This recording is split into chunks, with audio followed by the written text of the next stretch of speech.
this amazing league that we are hosting here in Johannesburg. Joining me at the table, of course, we've got Matthew on my left-hand side, your right-hand side as a viewer, and of course Mike on my right-hand side and your left-hand side. Matthew, starting with you, how has your day been thus far? And yesterday, anything exciting to report back, specifically the memes? Well, yeah, there were actually some pretty good memes out there, I must be honest. I think the social teams are going to have a bit of a challenge on their hands to try and decide which ones are the best. Of course, been keeping up with the major as well. We had the longest game in major history yesterday between Crazy and Australis. It went 60 rounds, so it's basically 2 maps that was played in one. So that was fantastic. If you're a Counter-Strike lover, you would have enjoyed that one. Yeah, definitely. I mean, that was quite a game, I won't lie. Yeah, it certainly was. And Mike, once again, from your side, anything from your end to report back on? Well, I watched the very same game. I was kind of hoping for it to be over at one point because it's just like, this has been going on forever. But, you know, Australis 2 days back-to-back with long games, 59 rounds and 60 rounds. I wonder if we're going to see something like that. Probably not, because we don't have overtime, but I do think we're going to probably see all 60 across the series. I believe so. It is the clash of the 2 top-tier teams in the ECL. It is Goliath Gaming versus Big 5. But let's have a quick look at the teams attending in this tournament. Although we have actually lost 2 of them now. They've actually dropped out. We found them, there they are. Yeah, well, they are showing. Big 5, Gravity Gaming, Energy Sports, Sinister 5, Exastrous Criminals, and Goliath Gaming. Gravity Gaming and Exastrous unfortunately drop out now. It is only the rest of the teams that are left here that are going to fight it out in the playoffs next weekend. It's going to be quite a cracker of a weekend, I believe. It's best of 3s, 2 best of 3s definitely on the first day of these 2 semi-finals. Then we got a 3rd and 4th place a playoff game, and then the grand final later on in the afternoon on Sunday. I don't know who's going to take it. I mean, at the moment, look, I've got my favorites. Not some gravity, that's for sure. I've got my favorites here. Yeah. But we'll have to wait and see. Let's have a look at the schedule, obviously, for today. The 2 teams that are taking or going on head-to-head. It is Goliath and Big 5. They are due to start in a couple of minutes' time. And looking at the tournament table, where they are currently placed, is also quite interesting. They are literally neck and neck, sitting 1st and 2nd. So it's number 1 versus number 2. You can't really differentiate between the 2 at the moment. And we'll have to wait and see. Some people say it might be a draw. Some people think Goliath is going to win. I think Goliath is going to win here. But something just to note, though, whoever ends up losing, if we have a winner and a loser in this scenario, will drop down to 3rd position. Because Sinister 5 at the moment are sitting very good with a head-to-head advantage. And of course, a round advantage as well. Well, when you win a 16-0 and a 16-1, that does kind of help, doesn't it? Big time. Definitely. I think it's also important to note that whoever loses today plays against Sinister 5 in the semi-final regardless. So you kind of want to avoid that. Yeah, you really want to avoid playing Sinister 5 at the moment because they're looking so hot. So there's a lot at stake in this game. The other side, of course, is in ECL, a draw is actually very possible because we don't have overtime. So, yeah. You know, you could win one map, lose the other map. That's a draw. It could be 15-15 on both, which we've seen 15-15s already. Not both maps, but it's still a possibility. Whereas it's a lot harder to draw in other formats where you don't have the VO2. So let's recap quickly about yesterday's games, or on yesterday's games. The first game, Energy Sports versus Gravity Gaming. A draw that ended up there, unexpectedly. Yeah, completely. Gravity Gaming kind of fighting their way, trying to see if they could potentially stay in the top 4. Managing the draw against Energy, but unfortunately did not succeed in Energy Sports qualifying in that 4th position. Yeah, I think Gravity did themselves justice though, especially with a couple impressive map wins across the competition, and they put up some decent performances, so they do have something to take back to the drawing board and build upon, in my opinion. Yeah.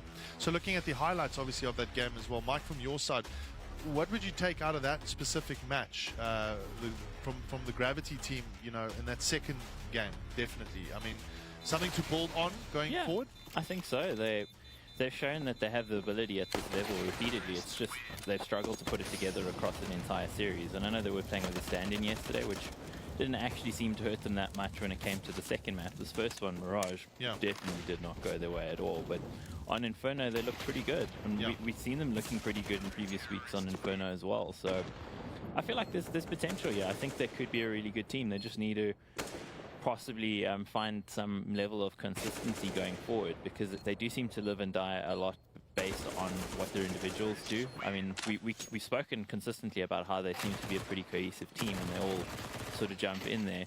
But when they do win, there is one player who will just be above the others, and it's kind of odd that it's not always the same player with them, which is both a good and a bad thing, because that means that you can't find any consistency in who the star player is. But on the plus side, you do have guys jumping in. So I feel maybe they need to find some consistency in someone who's going to perform at a high level for them always, and I think that might be Puffy actually.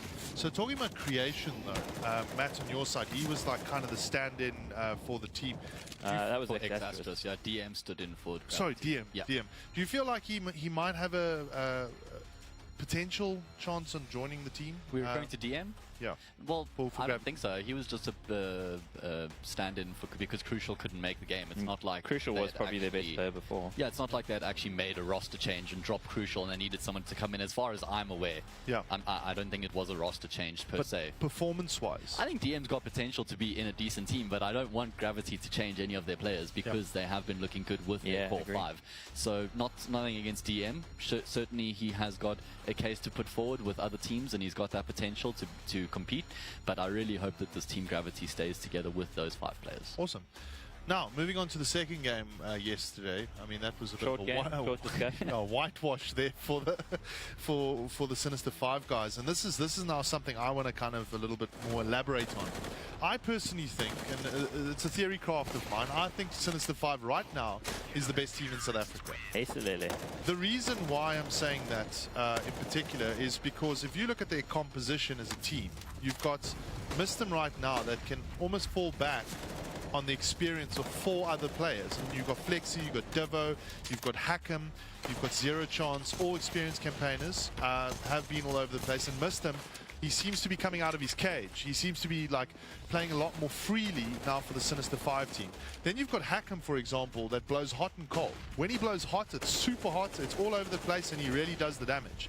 When he blows cold, he's a little bit more average, but he's still a good player. He's great in the clutch even when he isn't performing well, Exactly. which is a great thing to have. And then kind of talking about Zero Chance being the rear gunner of the team, the IGL with all the experience, you know, he's doing it. He's doing it for the Sinister 5 guys, and that's what you want. You want a very strong IGL. And then Flexi, well, like we saw on the second map, went absolutely all over the place, just getting fragged. I'd say he was man of the match yesterday for sure. I mean, it's good to see him jumping up there. Your statements about whether they're the best team in South Africa or not, that's an interesting one, because I have a feeling you might be right, but the evidence isn't enough yet for me to be able to say, because if we look at it, they did beat Goliath, they did beat Big 5, the 2 best teams in South Africa right now and for a while. But on the other hand, it's only been a couple of weeks. It could be the honeymoon period. Maybe they have a downturn in the future. I don't think we've seen enough yet, but Yeah. like I said, I have a feeling you could be right. Yeah, but I think you're onto something. They've definitely upped their game and they are looking a lot better than they did in the weeks prior to their roster change. But I'm also not really going to be getting on board with that one just yet, keeping in mind that Goliath haven't really been tested in that sort of area in a best of 3 yet, or a best of 2, where a team does push them the distance and really make them work hard for the game. Let's not forget that Goliath managed to draw a map against them as well on train, and they fought hard for that draw. So I think that Goliath were able to go back, watch the demo, realize their mistakes, and they're going to be coming back with a bit more power heading into the next match between them. So on the discussion, of course, we're now moving into the Goliath and Big 5 discussion here. I think Goliath, 100%, they're very close to Sinister 5 with regards to that sort of performance at the moment. Their composition's great. They've got a very good, like we've been talking on the table for the last couple of weeks. They've got young, really, you know, young stars. how do I say, like really like explosive players on the team at the moment. And then they've got the deviants and the detronies that are a little bit more consistent, and they are a lot more experienced. So they've got a good composition. When it comes to Big 5 for me personally is a little bit of a question mark. I'm not sure like what's going on there, because the performance at the moment, I'm not seeing it. I'm seeing Slowy perform. He's the only one that is performing at the moment, but the rest of the team aren't firing. And that's a problem, obviously, when the build-up for Comic-Con and for Rage is around the corner. Yeah. They're going to have to go right back to the drawing board to try and understand what's going on. I don't know if they could go back to the drawing board, so to speak, but I think you did hit on something that's kind of interesting. If you look at Goliath, the 2 really experienced players, you would look at them for stability, and they do deliver the frags, whereas I think on the Big 5 side, you've got a bunch of experienced players, but I'd almost call them journeymen in a way, because they've been around to different teams. They're players that used to be stars, and now it just seems like you know, they'll fire occasionally, but it's not that same level of consistency you see out of the double Ds on Goliath's side. I mean, the Customs, the Convict, you know, those guys, again, they can be star players and they have been in the past, but it just seems like right now they don't seem to be able to consistently put it together. Amazingly, you'll see one of them pop off occasionally, but it's not that sort of 20 frags a game kind of thing. Look, I mean, we're an analyst panel here. Yeah. The thing is, at the end of the day, we have to look at this, you know, without any bias, and actually kind of try and figure out, you know, what's going on in these camps at the moment. In my opinion, Big Five's winning recipe is that all 5 players just need to perform at their standard level. It's not like they require a star player to pop off and be that top fragger. They don't need a sort of a Zaiwu or Simple or Massacre or a Mistim, because all 5 of those players are actually capable of putting up decent numbers, and when all 5 of them do chip in, then they have enough to get across the line. I agree with you guys in the sense that they don't really have that young explosive gun, but I still think that they have enough to make it work between the 5 of them. I disagree with everything you're saying right now, man. Really? Every single thing. Even nothing is new even there, really. I disagree with really. Nothing new there. No, look. My point is more that just they have what it takes to be a top team in the country without one of those young explosive players. Agree. Because those 5 players are so capable, Yep. they don't have to have someone who's so explosive. If they just all chip in, they will get across the line. What you're saying, I think you're absolutely on the money, actually. I mean, jokes aside. The problem I've seen out of them in recent times is that they don't do that. You know, it's kind of the opposite. Slowly gets 30 kills and the rest sort of like 12, 11, fair enough. 13 kind of thing. And where they were winning was Slowly and Convict were kind of popping off, and the others were still doing the 12, 11, 13 kind of kills. And I feel like their win condition at the moment is Slowly plus somebody else, which is kind of, again, counter to what you should think if you look at the solidity that's on the team. It's just they don't seem to be able to deliver with consistency. We've seen TNK also jump in, get a good 27, 28 kills. Tuckbook maybe here or there. But yeah, it's just, I'd, as you say, I'd rather like to see them all kind of contribute, because, you know, looking at a guy like Slurry to do that all the time, his style of AWPing is so incredibly aggressive, so fast. If he gets shut down, what other plan do they have is my question. Yeah, and the other thing with professional sports in general, when you get stuck in a bit of a rut, and I'm not saying that they're completely in a rut here, but they're not firing on all 5 cylinders. I mean, you know, every person one really big cylinder and 4 little ones.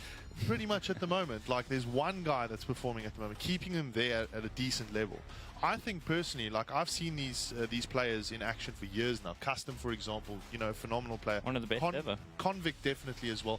They've all got the ability to be right up there and, you know, completely demolish the likes of Sinister 5 or Goliath.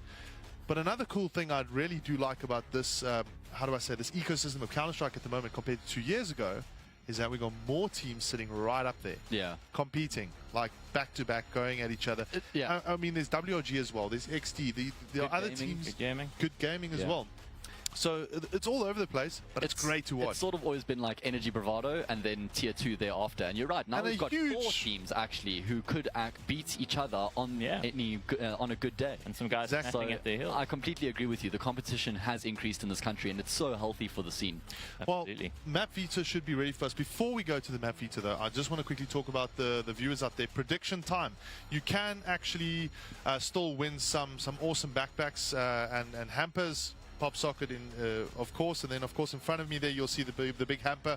We've got the backpack, the massive mouse pad, and the peripherals provided by Lenovo Legion. It's an awesome headset and a mouse. If you go to eclpredictor.com, predict this match. You do stand a chance if you've predicted already, but once a week you stand a chance of actually winning one of these awesome hampers. And then of course next weekend.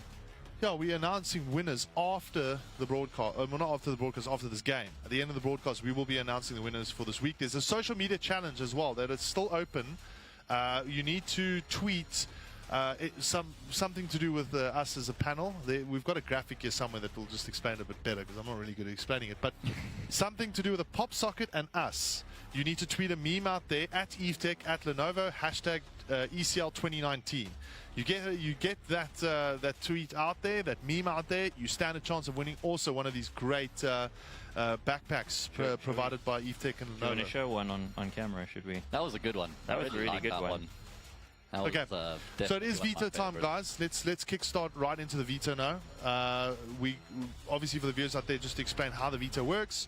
Teams that are great on specific maps, they get a total map pool of 7 maps to choose from. If you're good on one map, you'll pick it. If you're bad on one map, you'll a number of maps, you'll ban it. Yeah. And as you can see, they've started already with Train. Yeah, ever since Big Five got thumped on Train by Sinister 5, it's been a map that they've consistently banned. So a bit of PTSD there from for Big Five.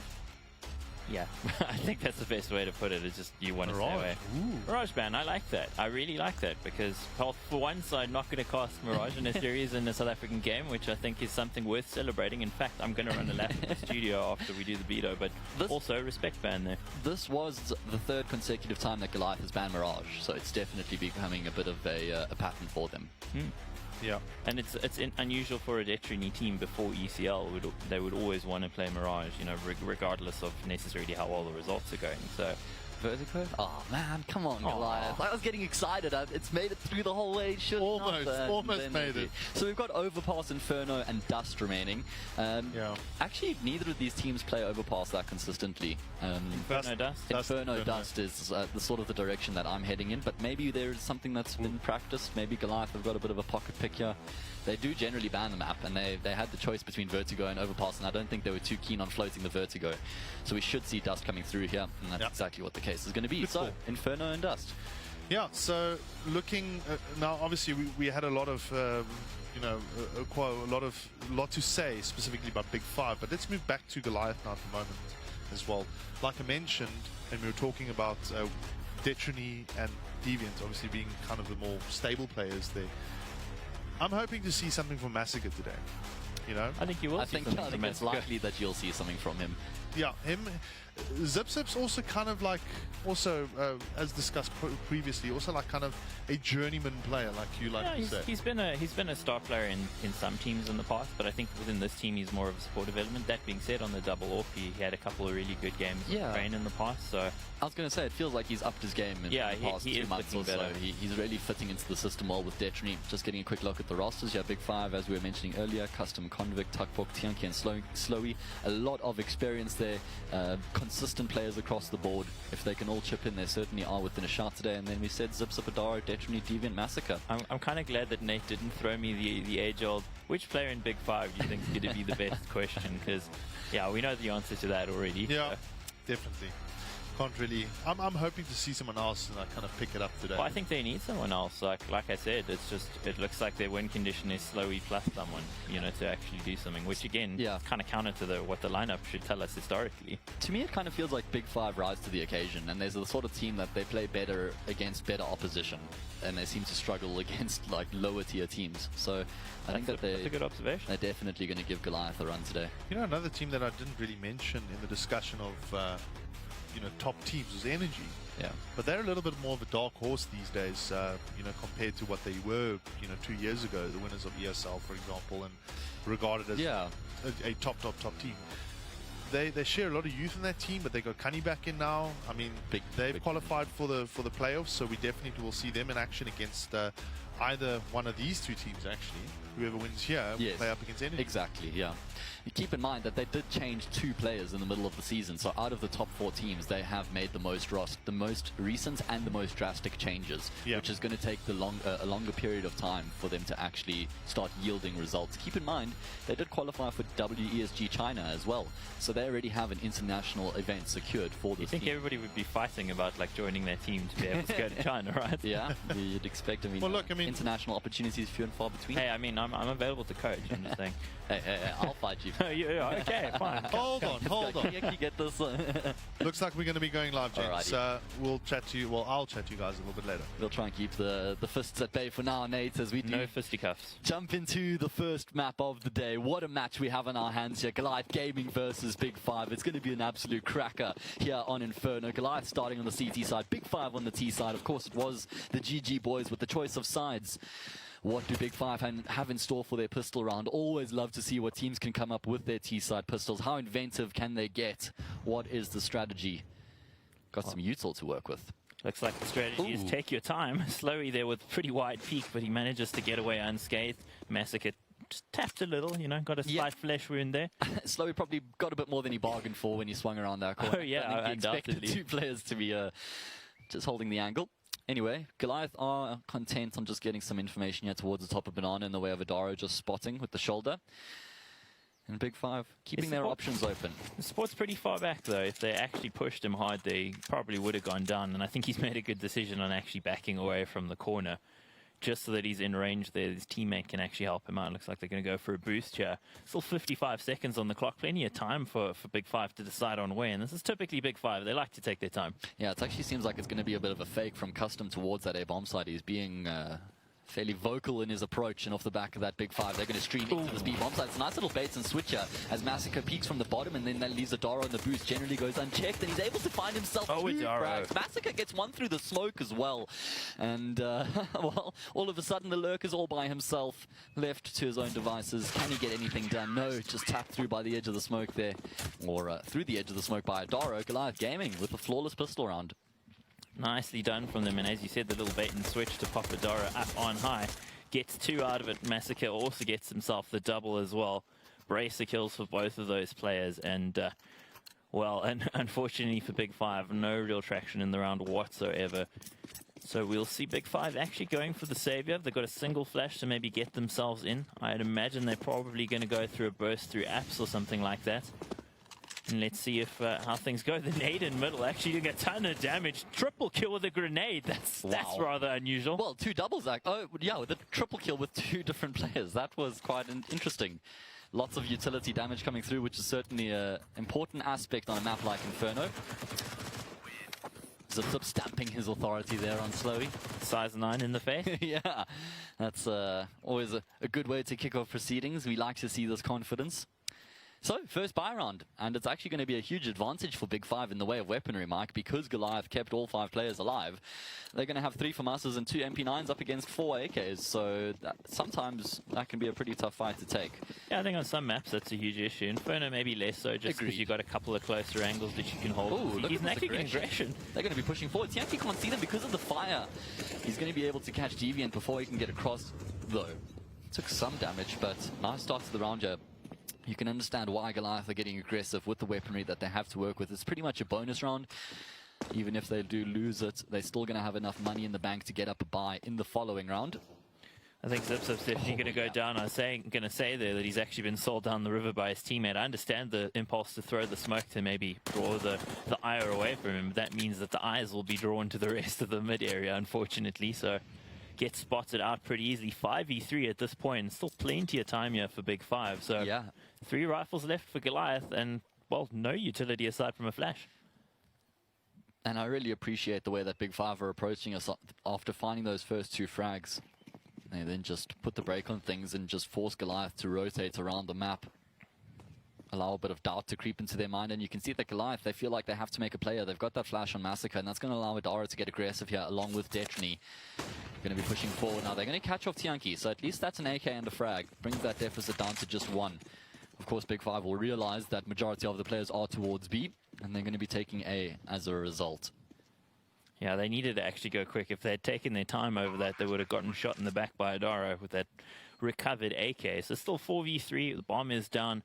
Should be fairly easier for Big 5 and co, assuming that Goliath Gaming don't land some insane shots. They got kits though, so yeah, still imagine it's possible. Even a bit of economic damage here would be great, and it seems like that's what Goliath are going to be committing to. They're going to be able to buy up in the next round, as I said, so they just would like to chip away at Big 5's economy. They try to force those players to save at the back of the ditch.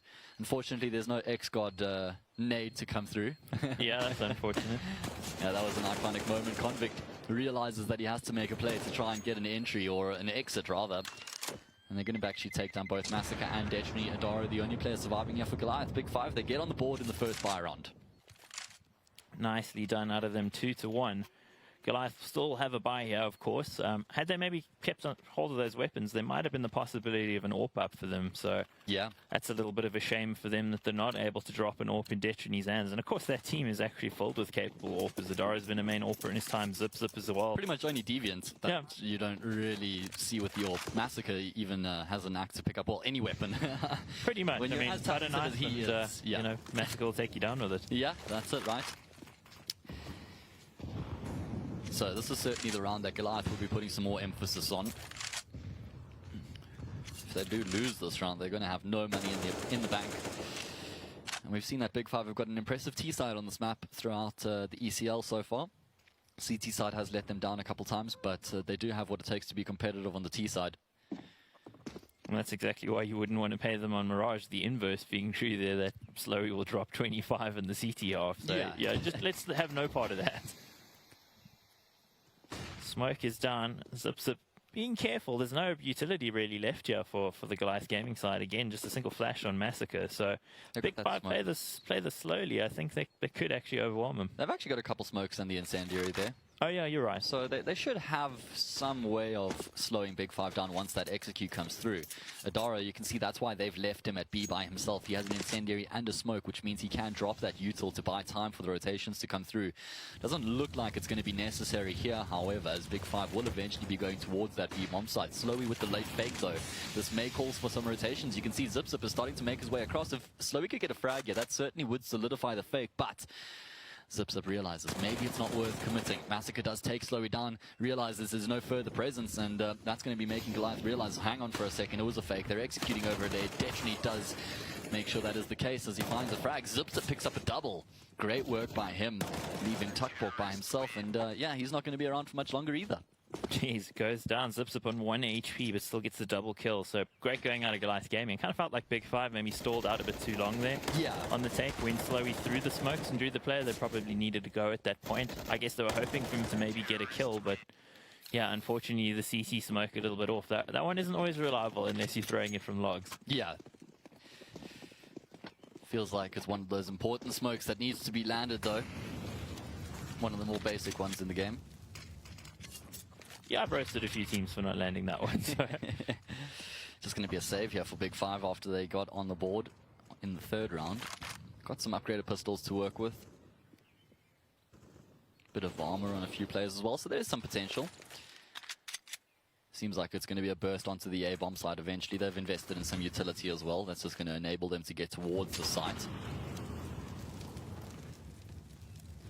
And like I said, Goliath and Big Five, both of these teams lost to Sinister 5 in the previous weekend. So both of these teams are going to be hurting slightly after that result.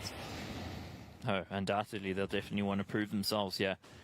And I think for Big Five, they've got a good opportunity in this round. If they take down a few players, the Goliath Gaming economy, despite keeping a bunch of players alive in that last round, ain't that healthy. So yeah. If they make them reinvest, they could actually have a better buy than the CTs yet again. Into the site they go. Detrony on the angle, gets himself one, should be able to spread out a little bit more, but there's some kills coming in, Matt. Yeah, Slowey's still alive and kicking, and he's actually got the M4, and he's able to take down Detrony as well. All of a sudden, Adara is the only player remaining. He may actually be able to shut down the plant, though. He's been able to get himself across towards the wagon. Big Five, they're not aware of this. As the planter comes across, they're both going to line up for Adara, but he's not able to take down either one of the players. Convict finds that frag in the dying seconds, and he does take down Adaro. Big Five, you said if they got a few frags, that would be great for them. They actually win the round, Mike. All because of this pincer from Slowey. He came through at the perfect time there. He's so good at getting in behind players. I mean, yeah. You watch him on Mirage with an AWP, and he's like a hard lurk with an AWP at times on the CT side. He'll run behind you and shoot you in the back. So. Train as well, actually. We see him doing it quite consistently. Very talented player at timing where he's going to go. And Goliath Gaming by now in very serious trouble. Their half could be in a bit of trouble, yeah, man. Yeah, I'm actually surprised that they committed to the force buy here, Mike. I know that Inferno is one of the maps that you can make it happen slightly easier than the rest of them. Some fire being traded back and forth there through the smoke. Slowly comes off worse for wear. Slight headache after that one. Yeah, I think he makes a good decision to back off. Trades the AK out as well towards Convict just to make sure that that AK stays in healthy hands. Yep, very important detail there. If anyone's new to Counter-Strike, you can see there's 30 rounds in the game, 15 rounds are half. The magic number we're looking for is 16. Yeah. So both teams get a chance on that blue counter-terrorist CT side, or on the T, the aggressive terrorist side, where it's all about planting that bomb. Yeah, that is the objective. Goliath, they're going to be looking to defend this B bomb site with the two players over here, Massacre and Detrony, the players to try lock it down as the utility comes through. Massacre drops a smoke of his own, which forces Big Five to push through it, and he finds himself 2 frags. Detrony picks up one of his own, and all of a sudden there's only 2 Big Five players remaining. There was still so much time left on the clock. Why did they make the commitment through the smoke? Yeah, I was going to say, I just hate that impulse to try and beat the smoke when you don't need to. You know you're against a non-ideal buy. You don't need to actually try and push the smoke. You got time. And of course, you know they don't have the weaponry to deal with you. So you just let the time go down. When it comes down to straight duels, you'll win them. Surely also, if you're Big 5, you realize that Goliath don't have much economy in this round, so they won't have much util to work with. So if you push the round a bit later, you can sort of force Goliath to use their little utility that they've got. Well, you look there, that was the only smoke. Yeah, point being, Goliath could have forced that out and executed afterwards, anticipating the lack of util. Oh, yeah. And they commit straight away. So a bit of a misplay there from Big 5, and that allows Goliath straight back into this game, Mike. 3 MP9s, a Scouts, and a Desert Eagle, and they come out on top with the 5 AKs. The lifeline there to Goliath Gaming, and you best believe they're going to take it.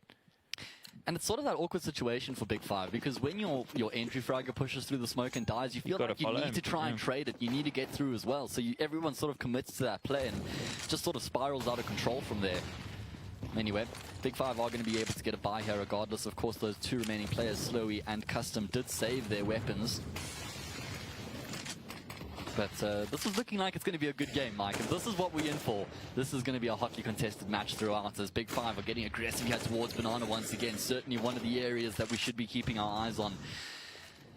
Adaro and Massacre are going to have a massive job towards this side of the map. Adaro, he's able to get one through the smoke. Traded out, though, by Tian's Desert Eagle. And a 1-for-1 trade, generally favoring the T side. I love the B bomb side hold out of Goliath Gaming. It's so much better than it used to be out of them. Between Adara and Massacre, 2 players that are naturally extremely aggressive, yet they play a very controlled sort of aggression. I mean, again, you look at those players in previous years, young, exuberant guys. Yeah. That B bomb side wasn't quite as strong as it is now, and it just seems like with Detrony in the team, the control over when do we push, when do we wait is a lot better. I was actually chatting to Detrony. He was saying he really understands how these players work, and he understands how to put them in positions which will play into their strengths. And so, as you just said, it's no surprise to see them growing and maturing into these illustrious players. As we reach the 30-second mark, it seems like Goliath are going to be rotating Detrony across towards that B-bomb site, which is certainly going to be weakening the A-bomb site. Only Deviant on that side of the Oh my word! Slowy, he's doing so much damage on the fake as he finds a frag as well. Deviant left high and dry right now with the MP9. He's going to be able to find one. At least he gets something before he goes down. Certainly does leave Detrony and Zipzip in a winnable situation, and you can see Detrony is trying to get ahead of the planter. Oh my word, Tuckbork not at all aware of the possibility that there could be a player on the angle. And that leaves Custom now in the 1 versus 2. He's seen a few 1v2s in his life, in particular on this map, but this one's going to be pretty tough, especially considering the health situation on these 2 Goliath players. Both of them pushing up together here. Going to be trying to work as a unit as they make their way forward. Custom's got the audio cues, but Zipzip just swings out and takes his head clean off. Goliath Gaming complete the retake. Big 5 had everything going for them in that round. They really did. I don't know what Tuckbork was doing. Just seems unsighted, unaware that there could be a player coming out of there. Whereas, you know, kind of that's generally where they're coming from B-bomb side is library side. So, but unfortunate for them. Yep. I do like the detail out of Goliath Gaming for both players to group up and go together rather than trying to pincer him. Agreed. A lot of guys will try to do that, and it does mean that sometimes if you get your timing off, you can give him 2 1v1s, and that's the thing. Again, against a player like Custom, you don't want to give him those 1v1s. 100%.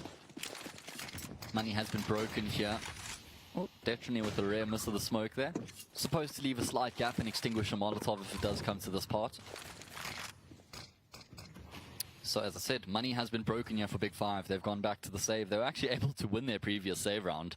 They don't have as much to work with this time round. They're going to be going back to the winning recipe here and try and work towards the A bomb site. Got some util to work with, some upgraded pistols as well. So there's a bit here for them. It's interesting to see Slowy on the Tech 9. It worked out so well for him in that previous save. Only other player we see locally doing that actually is Puffy. Yeah. And I mean, he hasn't played at the top level for a couple of years. So I think he doesn't know they're changing the gun. Someone needs to let him in.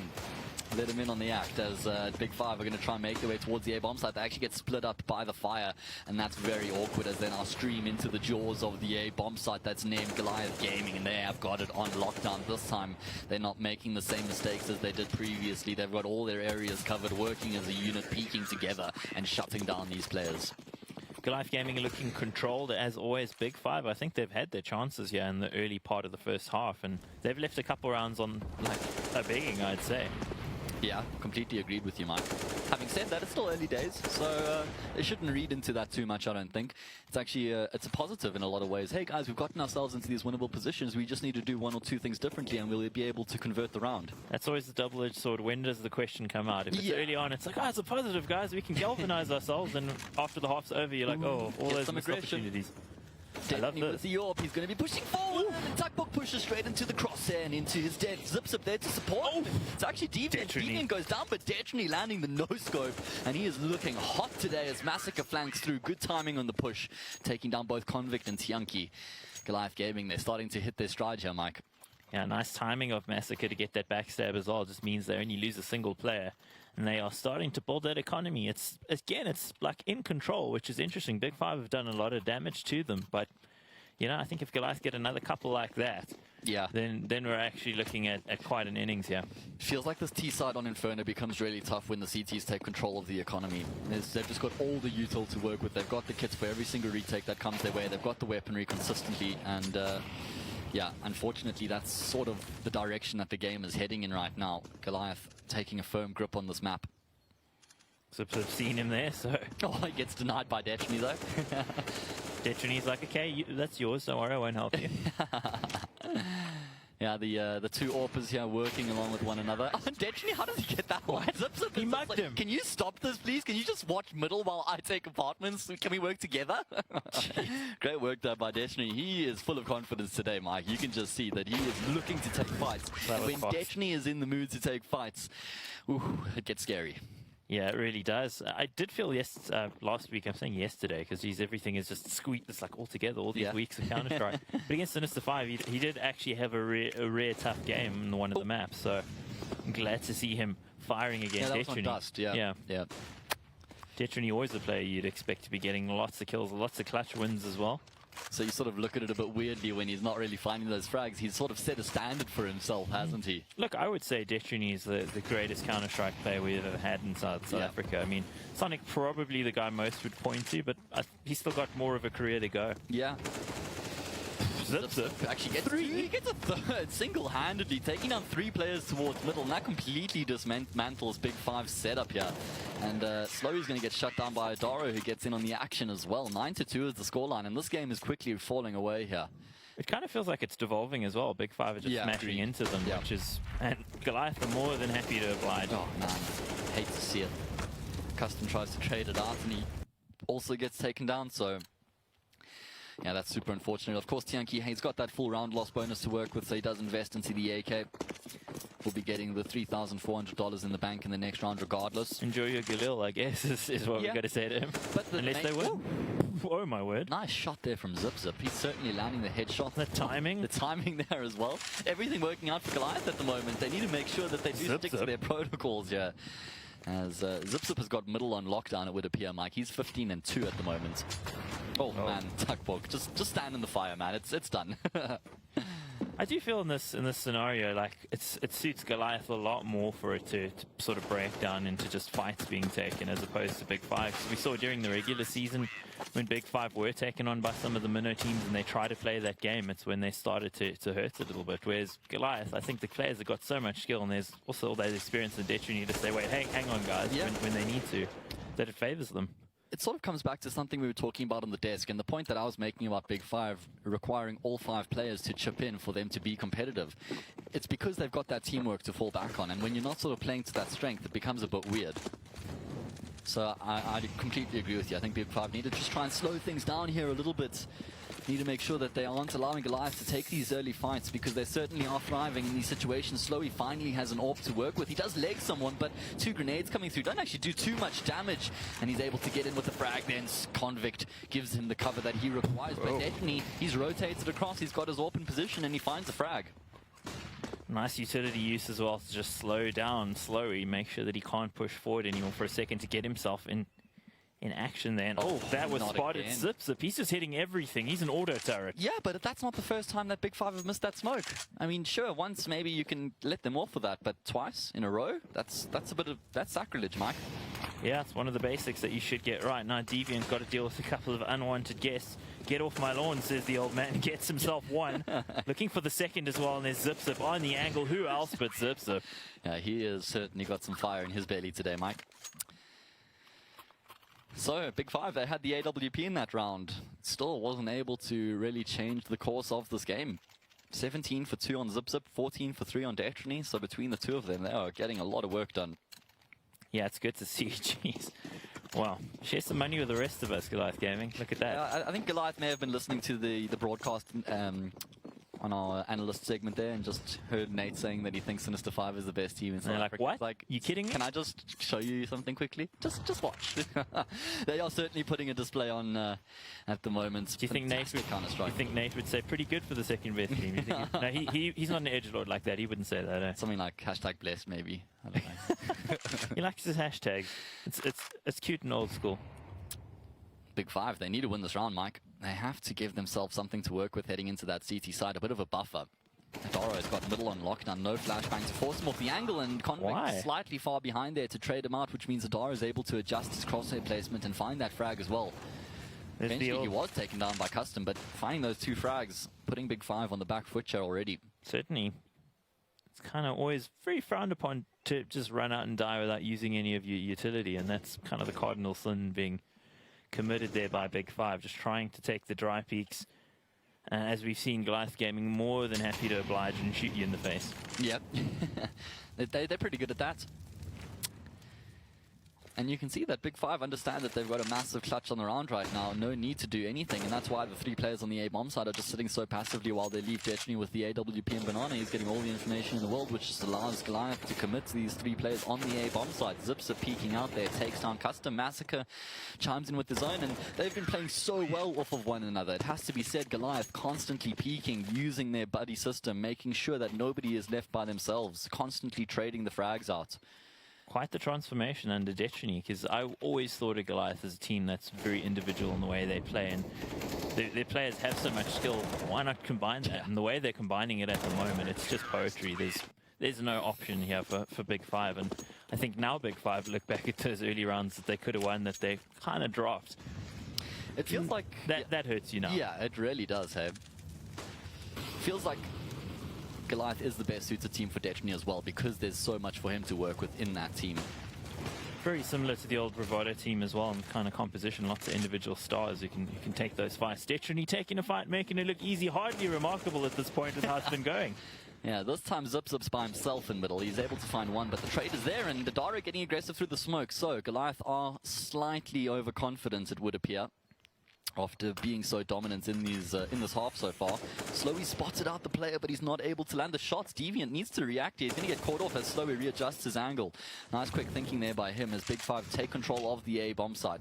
They've got a one-man advantage here. It's been a while since they've had this sort of situation. Massacre spots the bomb carrier out, Mike, but Slowly is still getting the work done. Finally, we see somebody standing up and taking the responsibility here for Big Five.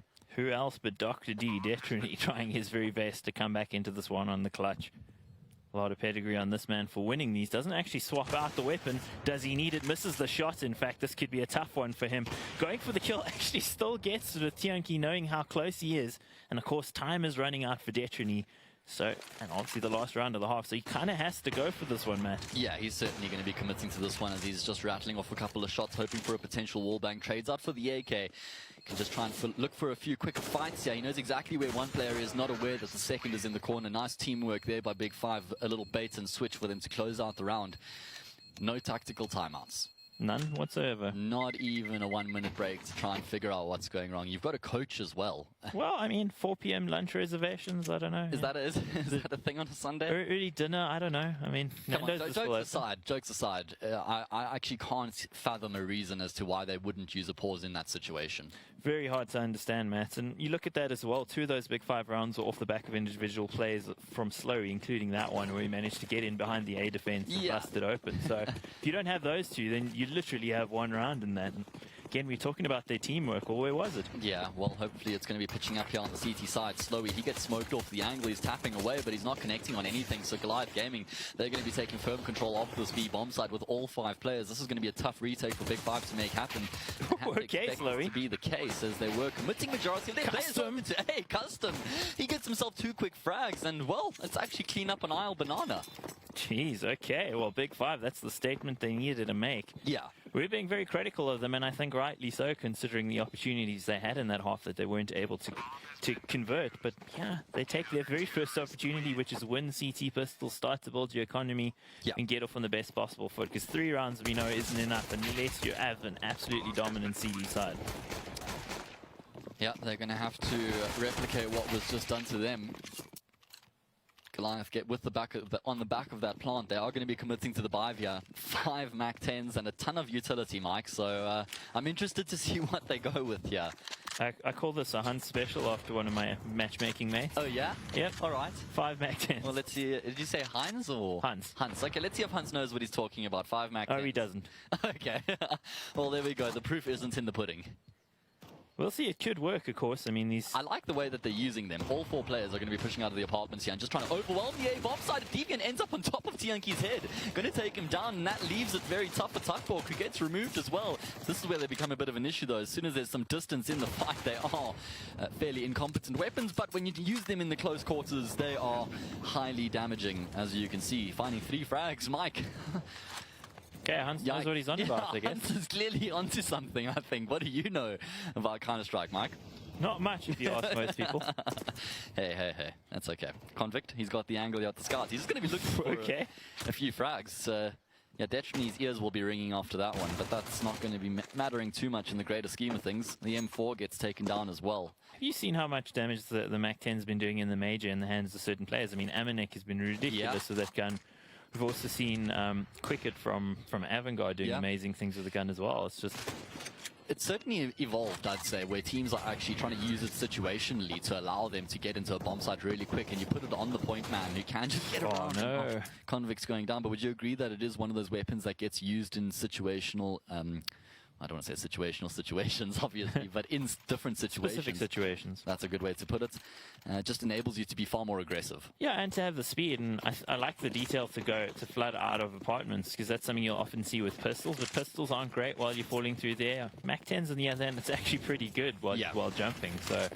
Makes a lot of sense to actually flood out there and just spray bullets. You're probably going to find a lucky kill or 2. There it is. You jump through the smoke and you're still able to get your aim on point. If you had an AK in that fight, Detrony goes down every day of the week. Oh man, this is gut-wrenching for Big 5. Yeah, Goliath just says, okay, we see your first round and we raise you 5 Mac 10s. Yeah, let's see if you can handle the heat of the Mac 10.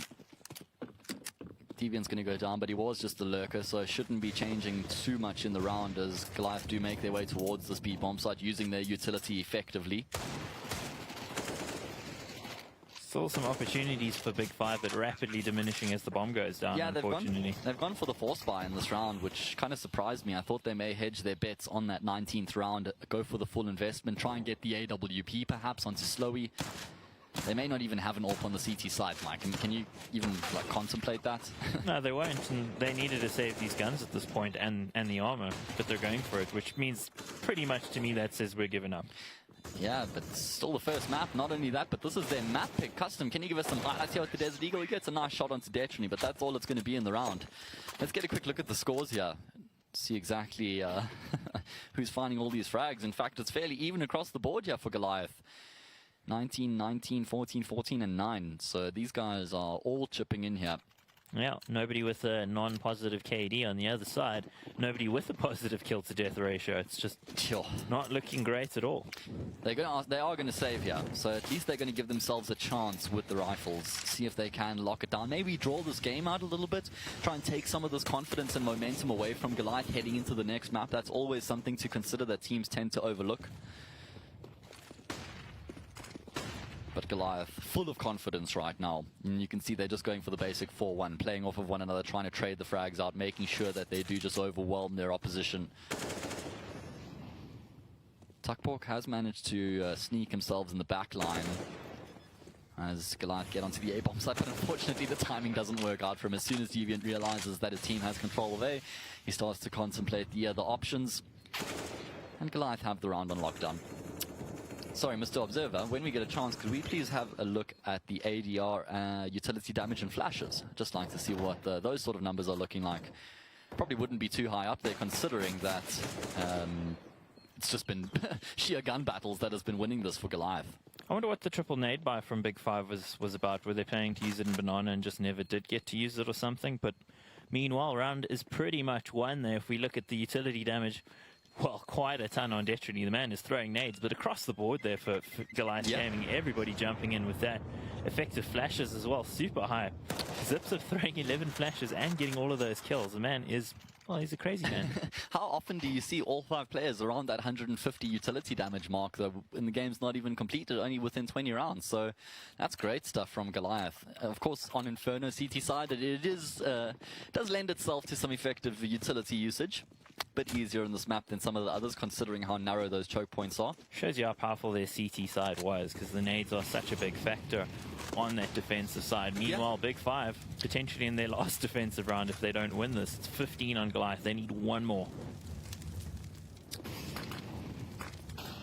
Still no scoped weapon here for Big Five to work with, which is certainly one of their core strengths on Slowy. It's kind of where you wish you could get 2 players that could combine their money and buy an AWP, you know? You can't do that in Counter-Strike. Yeah, that would change the dynamic, quite interestingly. It really would, eh? Can you imagine? The game? I think the game would be broken then. Yeah, agreed. You know, it's all about personal money management, Michael. That's life too. Well, Goliath Gaming looking to end the life of Big Five here, as they will eventually commit to this B bomb site, forcing Big Five to use what little utility they do have, and they're actually going to be executing through the smoke with the block of a pop flash. But slowly close to the smoke, he's able to find himself 2 quick frags. That's all it's going to be. But on the angle, but the lineup comes through here. Custom finds a frag, finds 2 frags in fact, and Big Five, they pick up the important round. They're keeping themselves in this map. Yeah, they stay alive, live to fight another day, still 10 rounds behind if they were to draw this game. And of course, we don't have overtime in the best of 2s here in Evetech Champions League Season 3. So there's pretty much no possibility of winning it for Big Five, but the draw could actually be pretty telling going into the next one if they can get there. But I don't know if that's likely, Matt. Yeah, I think that's a bit of a reach.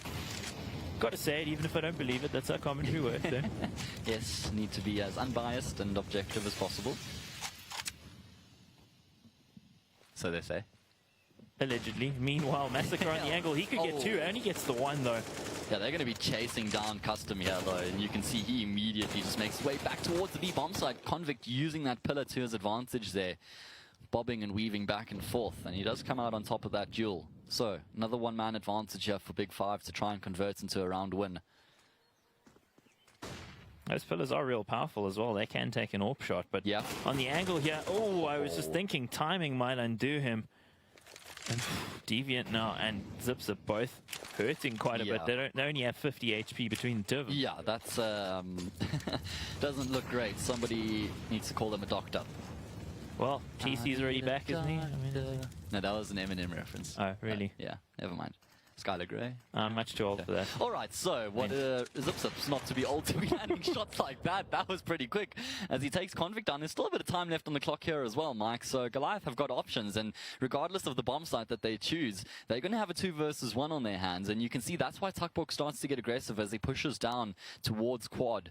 He knows that he's going to have a fight on his hands here, and it's actually quite a clever play that he's making at the moment, just not really taking the fight, allowing for his teammate to rotate across, avoiding the action. He's going to have the audio cues now, so Goliath are going to turn this into a post-plant at the bare minimum. Tuckbook, of course, he'll be the first responder, close proximity for him. Zipsup has the AWP. He's rooted in on the bomb side as well, so it's going to be some quick snappy shots from him if he's going to be connecting on anything at all. And you can tell that Goliath, they're not even completely aware that the bomb site's secure at this point. Zipsup, is he going to get caught off guard here? Like I said, up close and personal, he goes for the quick scope. Both of these Big 5 players are pincering onto the bomb site. Surely they're going to be catching Zips up hard, and they do indeed. That allows Tuckbox to come through. Bit of miscommunication there from Goliath with both of the players watching towards quad, and neither of them considering the library push. I think with Tuckbox positioning there, he could hear whether anybody actually moved off the bomb side or not, and because he was jiggle peeking the angle, he also would have seen had anybody try to go to That's a good point. So I think Big 5 on the retake, they were completely aware of where those two players were. I don't think they stood a chance. Yeah, fair enough. Well played by Tuckbox to actually move off the bomb side, because if he'd stayed there, he almost certainly gets traded. Then it's a 1v1, and it's a much more difficult situation for Big 5 to keep the game alive. Yeah, that was good decision making indeed. Completely agree. Goliath, however, they're still going to have a Byron to work with. That round loss bonus is starting to rack up, and they've got that plant from the previous round as well to give that economy a bit of a buffer. Massacre. Oh, he gets ahead of the smoke. He does some damage to Tuckbox, but still 50 points of health to his name. Goliath don't want to let this game get drawn out too long. I mean, of course, they've already secured the draw, but Big 5 can take a chunk of their momentum away and make sure that they don't really have so much confidence heading into Dust. Slowey, though, up close to the smoke. He doesn't have any support here, Mike, so he's going to have to try and land these shots as Goliath starts to stream into the save bomb site. Slowey has an impact with the 180 flick around there, but he's going to get found out by Dechny, who times his peak perfectly, pushing through the smoke. Geez, Slurry almost sold himself down the river there by pushing so far forward. That really totally disjointed the defense. Now it leaves them in a 3v3 retake scenario. Big 5 could do this. They've got the kits, they got the utility.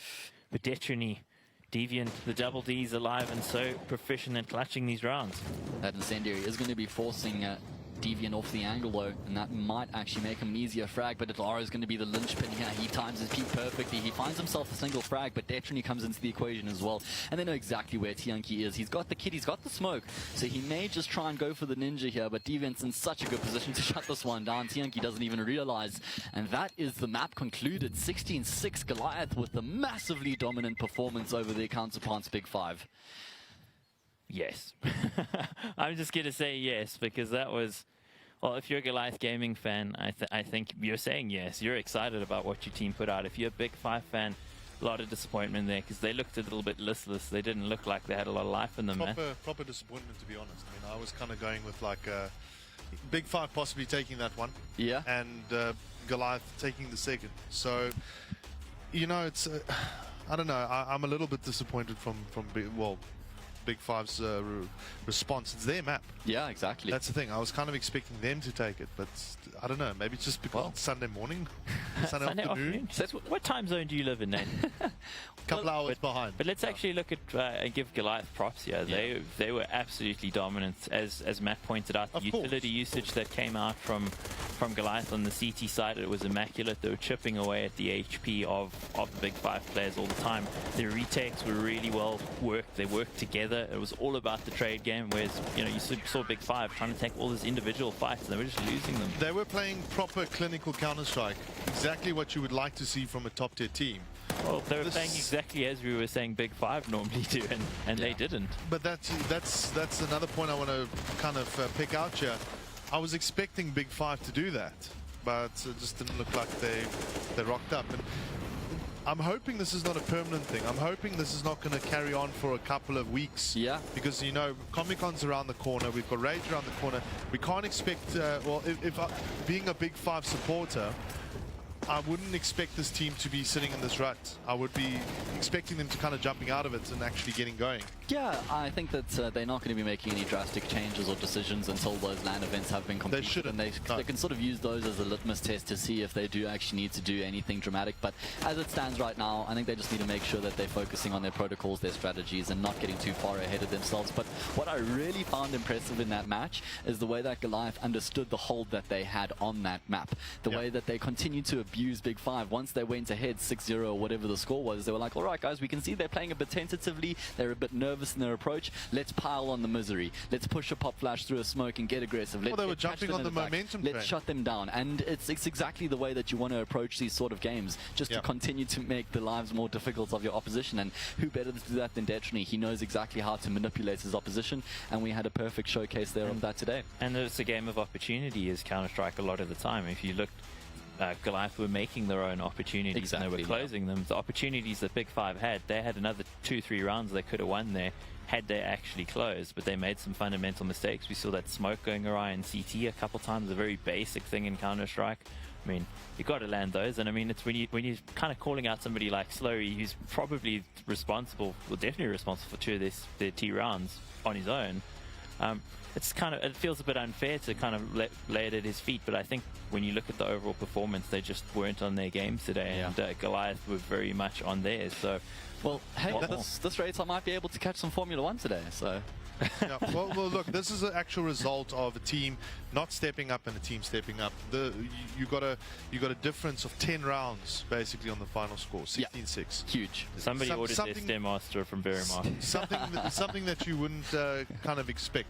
Anyway, guys, we'll return after the commercial break. The question is, will Big Five be able to draw this game, or will Goliath Gaming go through and be the top #1 seed? The Big Champions League. We're going to find out. See you guys after the commercial break.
And we're back to the ECL Champions League match day 8. It has been an interesting first map here between Goliath Gaming and, of course, Big 5.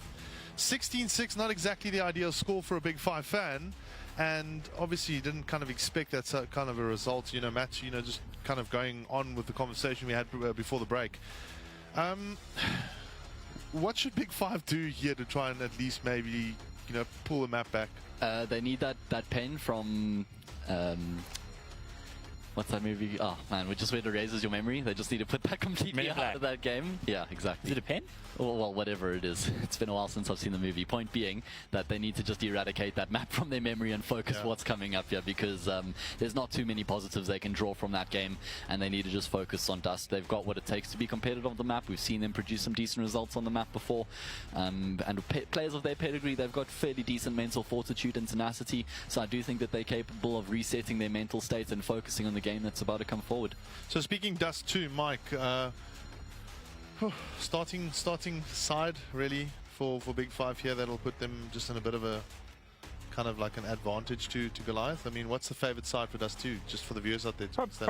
Probably terrorist side is where you want to be, but that being said, I'm not really so sure that that's even going to work for them, just based on how things went in that last one. I mean, the lineups, again, we were talking about it beforehand. Great players on both sides, but the pieces being put together far more effectively by in-game needed Detrini for Goliath Gaming than what we've seen out of Big 5. So I think T-side is where you want to be on Dust 2, but again, it's a game that I'd say it's more evenly sided than it used to be on Dust on the previous iteration. So, an 8-7 to T-side, 8-7 to CT is very possible. It's one of the more even ones at the moment. Yeah. And I don't think it's much going to matter. What matters is whichever side they start on, they just need to start well and start to build some momentum, because they had some good moments at the beginning of Inferno, but after those good moments, they lost a couple of crucial rounds down to mistakes, and then from there, I mean, Matt and I were talking about it. Sometimes you'll talk to yourself and go, hey, we came close a few times, just keep going, boys. But the later it gets into the half, the more that plays in your mind of like, oh no, we didn't take the opportunities that we had. So yeah, they're going to just have to take their opportunities here, because Goliath aren't going to give them any. So just to quickly interject here on this conversation, for the viewers out there, please go to eclpredictor.com to go predict your games. We have got the finals playoffs next weekend, so at least you still stand a chance there of winning a awesome hamper provided by Evetech and Lenovo.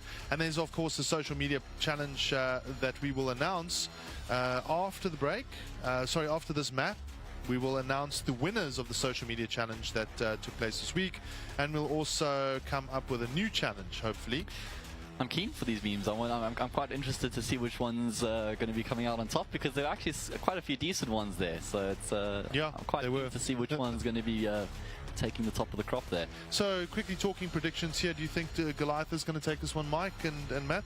Yeah, I think Goliath should close out, especially considering how much momentum they've got behind them after that first win. We've seen them with some decent stuff on Dust, but I do expect a better performance from Big 5 on this map.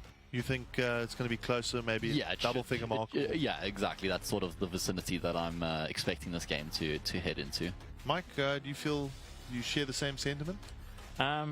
Broadly speaking, yes, but I still think the result's going to be the same. Goliath Gaming will take it. I don't know if Big 5 have what it takes to come back into it after looking really limp and lackluster on the first map, which was their pick. So, when you're moving into Dust 2 on Goliath's territory, and they're really good in this map, it's going to be a very tough afternoon. So we're going to have to see some amazing play. We're almost going to have to see the South African equivalent of that Astralis crazy game, because it's going to require so much tenacity to stay in the game for Big 5, and I just don't know if they have what it takes. I hope they do. I really do, because I want to see a tight game, but I just have my doubts right now. Talking quickly before we go live, and I think we're going to go live now. I'm not 100% sure yet, but just quickly, player to feature from Big 5 besides Flowey.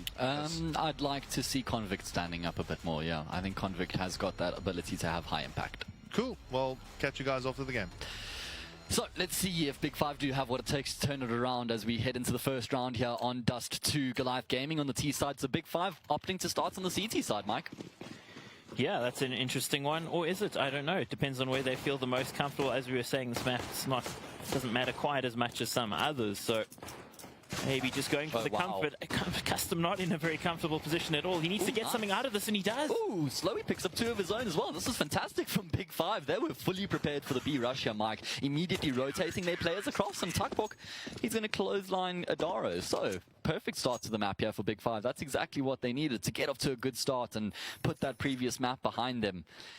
For anyone who's joining us recently, this is the only game of the day, the last match of the group stage. Winner of this goes to the top of the table. If we have a draw, both of these teams will be securing a point, which means they stay position 1 and position 2. So we're going to have to find out if that'll be the case or not. Goliath, they go for the force buy here. Desert Eagles across the board with head armor, important to note.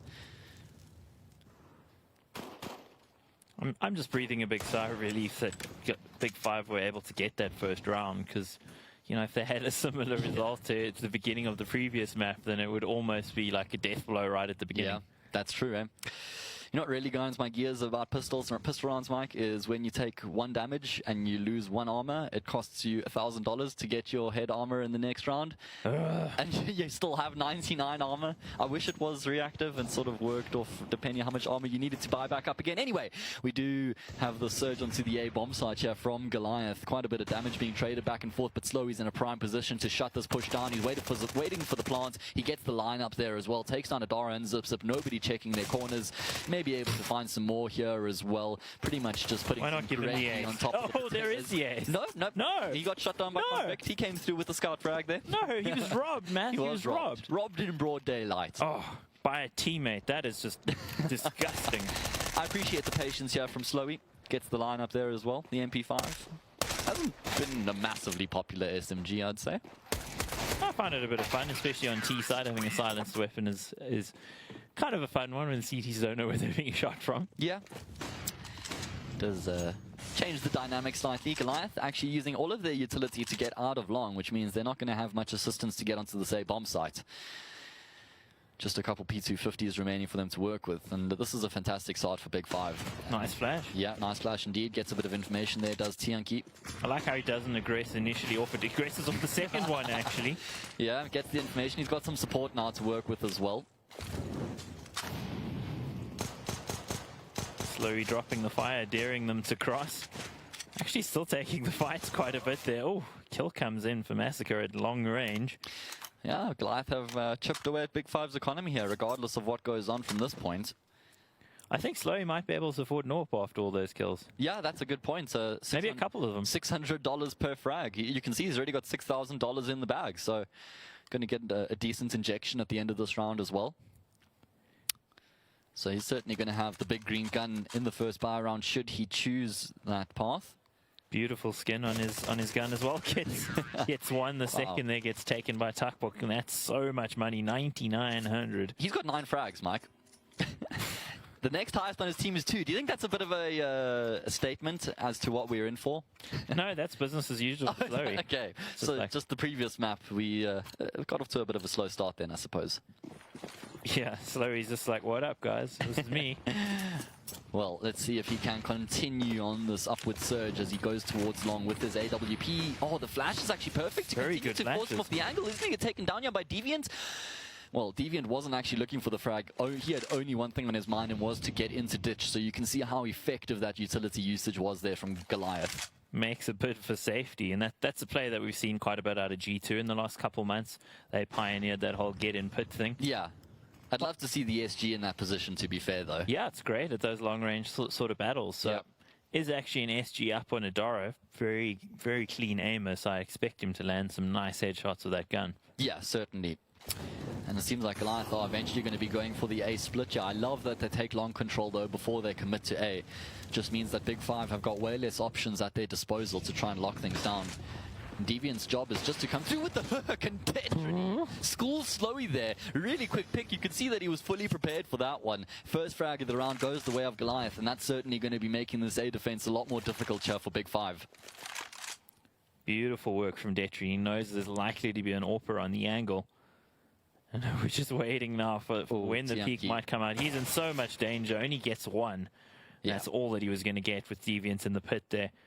The snake bites, and the snake's name is Deviant. Yeah, Finally, he does have an impact on the round. Oh. Convict with this MP5, Excuse he's me? tapping away. He finds himself 2 frags. He goes back for a 3rd. Where's the second smoke, Goliath? I think they actually only had 1 to work with, but that became very awkward very quickly. All of a sudden, Big 5 have got a 1-man advantage. I was about to say, are they going to consider saving now? They're certainly going to be in with the chance of the round. Convict closing the gap as he gets aggressive here, and he's going to be able to find Zip as well. Surely Convict. the 4th. Convict does indeed. He takes down Detrony. Cometh the hour, cometh the man. Convict stands up. He takes the responsibility and wins the round for his team single-handedly. You were asking about the MP5, and well, that's what it can do. I did also say I'd like to see Convict stand up a bit more in this game, so he certainly has done exactly that. Asking the shortest guy in the team to stand up, that's a bit mean, eh? Very funny, Michael, very funny. It was. Salvaging the AWP there as well. They've got the option to go for the double AWP here. Let's not forget that Goliath did struggle on this map against Sinister 5 last weekend. Yeah, that is actually true. So, I mean, on those grounds, again, you'd look at Goliath and go, well, you know, they've got Dust 2 pretty well sorted, but certainly memories from last week, if those play in their mind, it could maybe hamstring them here. Big 5 with an ideal start, 4-0, hasn't dropped around yet. A lot of aggression out of Slowy towards lower. It's actually being bypassed. He should be able to hear these players moving past them. His defenders should be ready, but they don't seem ready at all, Matt. With Massacre and Deviant tear through Tianqi and Convict and Detrony times his peak perfectly. Slowy wanted to try and get the quick flank, but he has cost his team that frag. Detrony doing so much damage here in the middle, taking all the fights and coming out on top. Wow. What an explosive round there from Goliath to turn things around here, and they want to find custom as well. He's got his knife in his hand. That's one of the easier frags that Zip's going to have today. Made it a bit more difficult than it had to be, but he comes out on top nonetheless. Yeah, thankfully no gun in the hand there, so it would have taken a while. Detrony with the little lurk here gets himself a nice cheeky kill and then goes straight into the middle, removes Tuckbox's head. And that's one of the things that's going to happen when you're a player like Slow and you do try and get those backstabs and you do try to flank aggressively. Sometimes it won't work out in your favor, and that's okay. You're not going to have a 100% success rate. As I was saying in that round, you know, he should be hearing them. His defenders on short should have been ready, but they're, you know, standing with nades out. It was the call. Big 5 are still going to have a buy around here to work with Convict, the player with the AWP. Oh, Detrony, how does Slowy miss those shots? The bob and weave there, using the barrels to his cover. He's able to adjust quickly enough. Those barrels are like an impenetrable force shield really as well. are. So the duck there works out. Titanium. Custom gets aggressive with his teammate. They're going to come out on top there as they find a Doro. Can you imagine what a daunting task it must be having to face up against Detrony as the AWP to AWP battle? I think it really is, because even if you feel, hey, maybe I've got a 0.1 seconds of speed on him or something, I mean, his positioning is just so clever. He puts himself in the best possible position so many times to actually close those kills. Yeah, he's seen it all, Mike. I think he really has. He's been there, done that, got the t-shirt twice. In multiple games yeah, as well, which is it's crazy. The man is just so skilled at FPS games. And he's evolved to the point now that he's an accomplished in-game leader, AWPer, and just general rifler. I mean, the man can do everything. Give him a Mag 7 and he'll get you 3 kills and apps. Goliath are going to be making their way towards this B bomb site, relatively undefended. Tuckbox drops a smoke, but it's going to be slightly late, so Goliath certainly will be getting into the bomb site before it blooms. Double molly there, though, bit of miscommunication from Goliath. Make sure that he burns properly. That's what they'll tell you. Make sure your steak's well done. But I'm not sure about that one. Well done steaks are terrible as well. Yeah, please, if you're going to make a well done steak, don't follow me. Well, in we go to the bomb site, B bomb site, toughest bomb site in the game, just about to actually get players out. Tuckbox with a nice molly that should flash out the player towards Car. You'd imagine that they're going to execute off this. Actually, Detrony able to get out unscathed. He's playing anti-flash, but there's no flashes coming through. No so he needs to turn around. He's going to get taken down. Bullet into the back of the head. Zip and Deviant, they're getting some frags back and forth being traded. Massacre is the difference as he comes through. Picks up a swift double, salvages the round. Goliath Gaming make ends meet.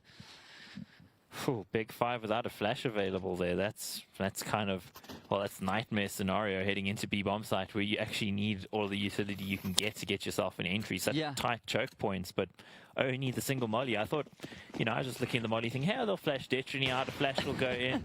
It seemed like they were waiting for a flash. And yeah, I guess maybe nobody realized that there wasn't one available. So they still make it close, which is great, but close is not quite good enough to win the round.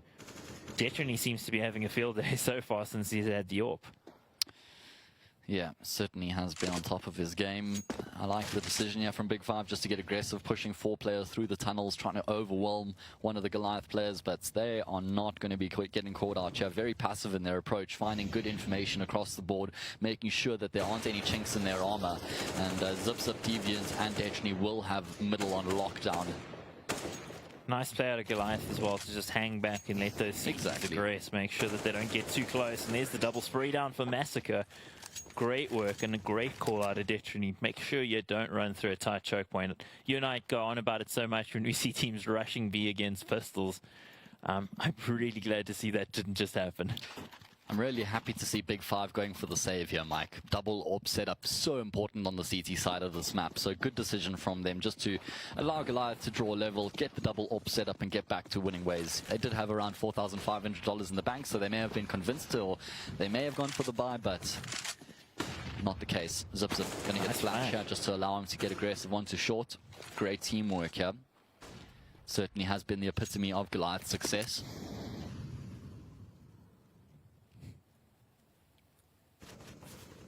Still plenty of time for Goliath Gaming. Big Five are going to hope for maybe a misstep or something so these pistols can come into it. But unless you walk into a choke point, just to the distances are just so long that it really makes it tough as a CT to force buy with pistols and actually come away with the round, especially if you have a team like Goliath Gaming being as thorough as they are. Yeah. Very thorough in their approach right now, which is exactly what you want to see in these sort of situations. Massacre got a bit of a job to do here, got a bit awkward there. Eventually he does land the shots that are required.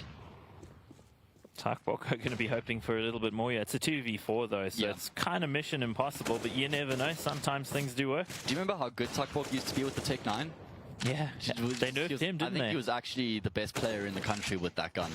And what my suspicion is where it comes from is his Call of Duty days. It's quite similar to a lot of the Call of Duty pistols. You can be very dynamic and aggressive with it. It's sort of also however fast you can click is how fast it'll shoot, so plays into his strengths.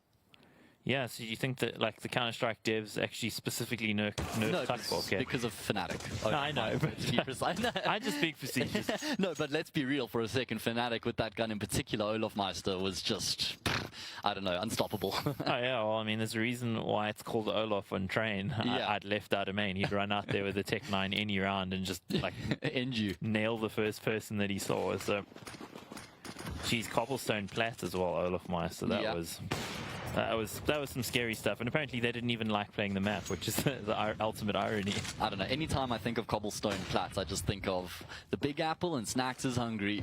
Oh geez, we've seen that highlight too much being with ESL, but meanwhile, while both of these teams, they are going to be trying to see something a little bit different. Goliath Gaming looking to find themselves in the lead for the first time in Big Five, to hold off Goliath for the first time in this game. Yeah.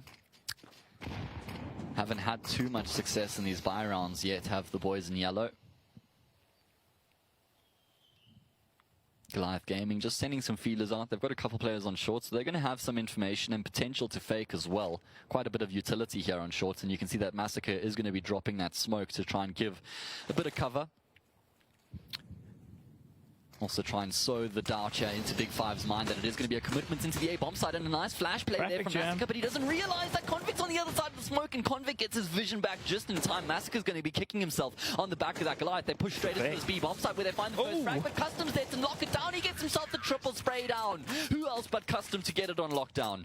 Wow, Cassie, they're doing a fantastic job holding them, and with the fake there, you would have thought maybe it would have forced some rotation, but way too experienced on the Big Five side. And he just holds the left click down. That was a hose pipe, man. Yeah, he managed to control it quite successfully. He could be a fireman. Yeah, could be. Cassie, there we go. Just in case you were wondering what's after CS. Well, I mean, you know, I think he could appear in a fireman sort of shirtless calendar, you know. You think so? No. I don't know. I'm not really getting on board with that one, Mike. Full buy round for both of these teams as we do head into the minute 35-second mark, still very early on here. Seems like Goliath want to get a bit more aggressive here. 4 players make that 5 now on short. Tons of utility to try and burst out here. You can't really take too much time when you commit to the strat. But Big Five, they've got a good way to deal with this. They've got Slowy on the bomb site with the AWP. Then they've got Tianki on the angle with the M4 and a player in long. So they've got quite a few response mechanisms in place here. Slowy getting aggressive, finds that frag, being proactive in the defense. Always good to see, playing to his strengths. Nice off angle from him, Madara now with the dive. He's getting up close. I don't think Big Five have realized this, and there's the possibility. Nice flash. He should be able to get this. Madara, can he get any more?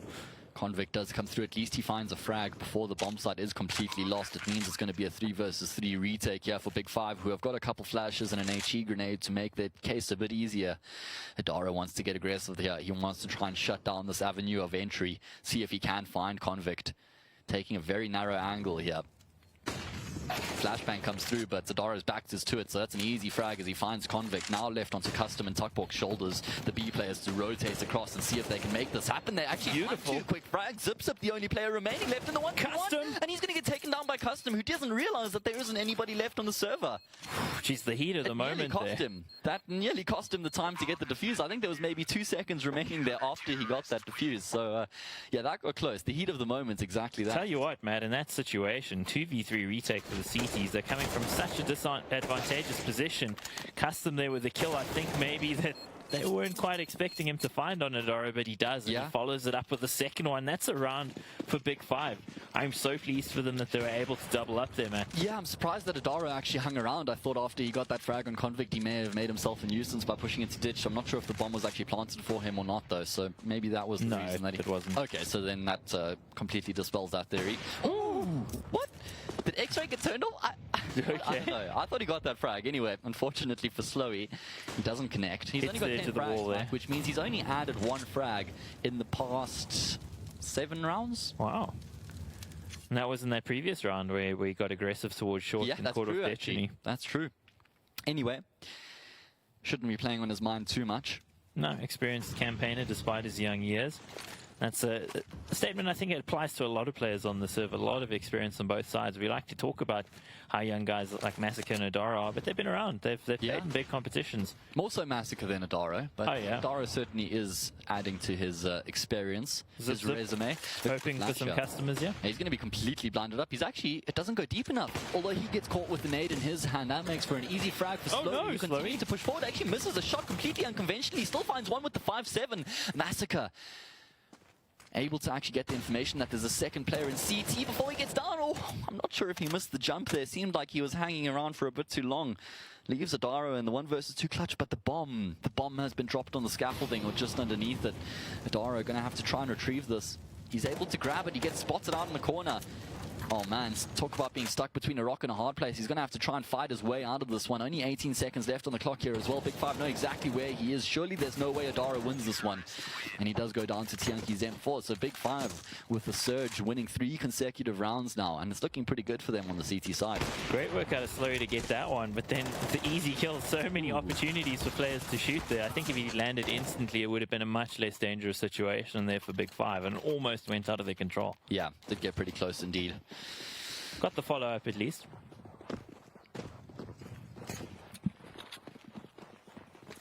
So 7-4 here, Big Five with the lead. Goliath Gaming on pistols, which not going to favor them too well. It looks like they might be looking to burst middle or go up short. Detrony spotting here top mid. Probably going to be flashing for them to get them out there, but are they going to have a smoke? Yeah, they do have a couple smokes here they could use to actually block off middle. Yeah, probably see the B. Actually going to be able to make their way forward, Joe, with all 5 players. This might get awkward for Big Five. They've got 3 players in the B bomb site as Big Goliath start to make their way forward. How has nobody taken down Deviant? What's going on right now? Custom, he's got a job to do to try and salvage the situation. He's picked up 2 quick frags. He's managed to stay alive for an elongated period. Just bobbing and weaving, just trying to be a thorn in the side right now. Config comes into the equation as well. Custom is going to stay alive. Wow. He did a great job there. Well, came back into doing a good job. I think he should have been covering window there. I'm not sure how Deviant got into the bomb side initially. Well, I think initially their Big Five were worried about it being a B split, because typically when that smoke comes down, there's 2 coming middle, 3 coming tunnel, or vice versa. But in that case, they were all middle, which definitely caused them to focus there towards tunnel, and there was nothing forthcoming. That's what Goliath were banking on. Exactly. I was going to say that you have to appreciate that adjustment from Big Five, just trying to manipulate their opponents. Yeah, Detrony certainly a manipulative fellow when it comes to being the in-game leader. Yeah. Good call. Very clever on how to try and best his opposition. As Big Five has got a job to do here. Tianqi by himself at long. This becomes quite a tough spot to lock down once you get found out. But Convict has done a great job because he takes the attention. But it seems like Goliath are still aware of this potential. And somehow Deviant is able to come out on top there. 1 health and lives to tell the tale. Oh, slowly. That was pretty close. Just missing the cranium there of Deviant. Gives him a shave. I don't know if that hairstyle's going to suit, but we don't care. So Goliath have actually got a fairly easy path onto the A bomb site right now as it stands. It seems like Slowy has committed to keeping short in his team's control. This time Goliath are going to have the wall of smokes to make sure they can get across onto the A bomb site unscathed. Oh, never mind. As I say that, Tuckbook, he taps through the smoke and Slowy's able to get an angle onto Detrony, which means Big Five find 2 important frags before the bomb goes down. Certainly does make this retake a heck of a lot easier. Late smoke there's going to be delaying Slowy's impact in the round. He's actually just going to go straight through the smoke. Great shot from him as he takes down Zipzip, but now it's on Adara's shoulders, left in the 1v4, and a late lurk there from Custom is going to shut him down. Fantastic work by him, and he times that push perfectly. When you're the player coming through long, you really want to be allowing your teammates to be taking the focus before you have your impact. Well, Big Five looking like they want to draw the series. They're doing a pretty good job of it as well. 9-4 at the moment, 7 rounds away from closing it out. Remember, if these teams draw, they remain in position 1 and position 2. Yeah. And then we'll actually go down to round difference to figure out who would go to number 1. Which I think is Goliath. I think it would be Goliath, yeah. I think they've had a bit of a better round difference across the board. We'll have to wait and see.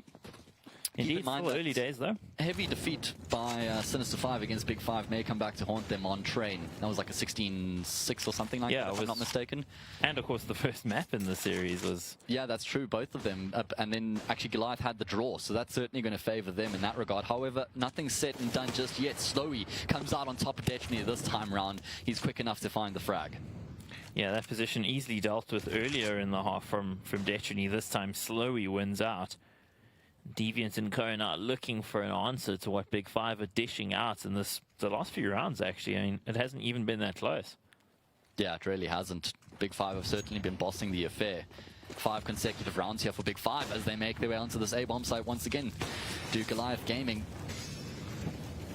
They've got 1 more smoke to their name, and Tianqi already on this fast flank is going to be shutting them down. He picks up 2 frags with the MP9, trades up for the AK. Massacre gets a frag, but that's all it's going to be as Deviant gets left in the 1 versus 3.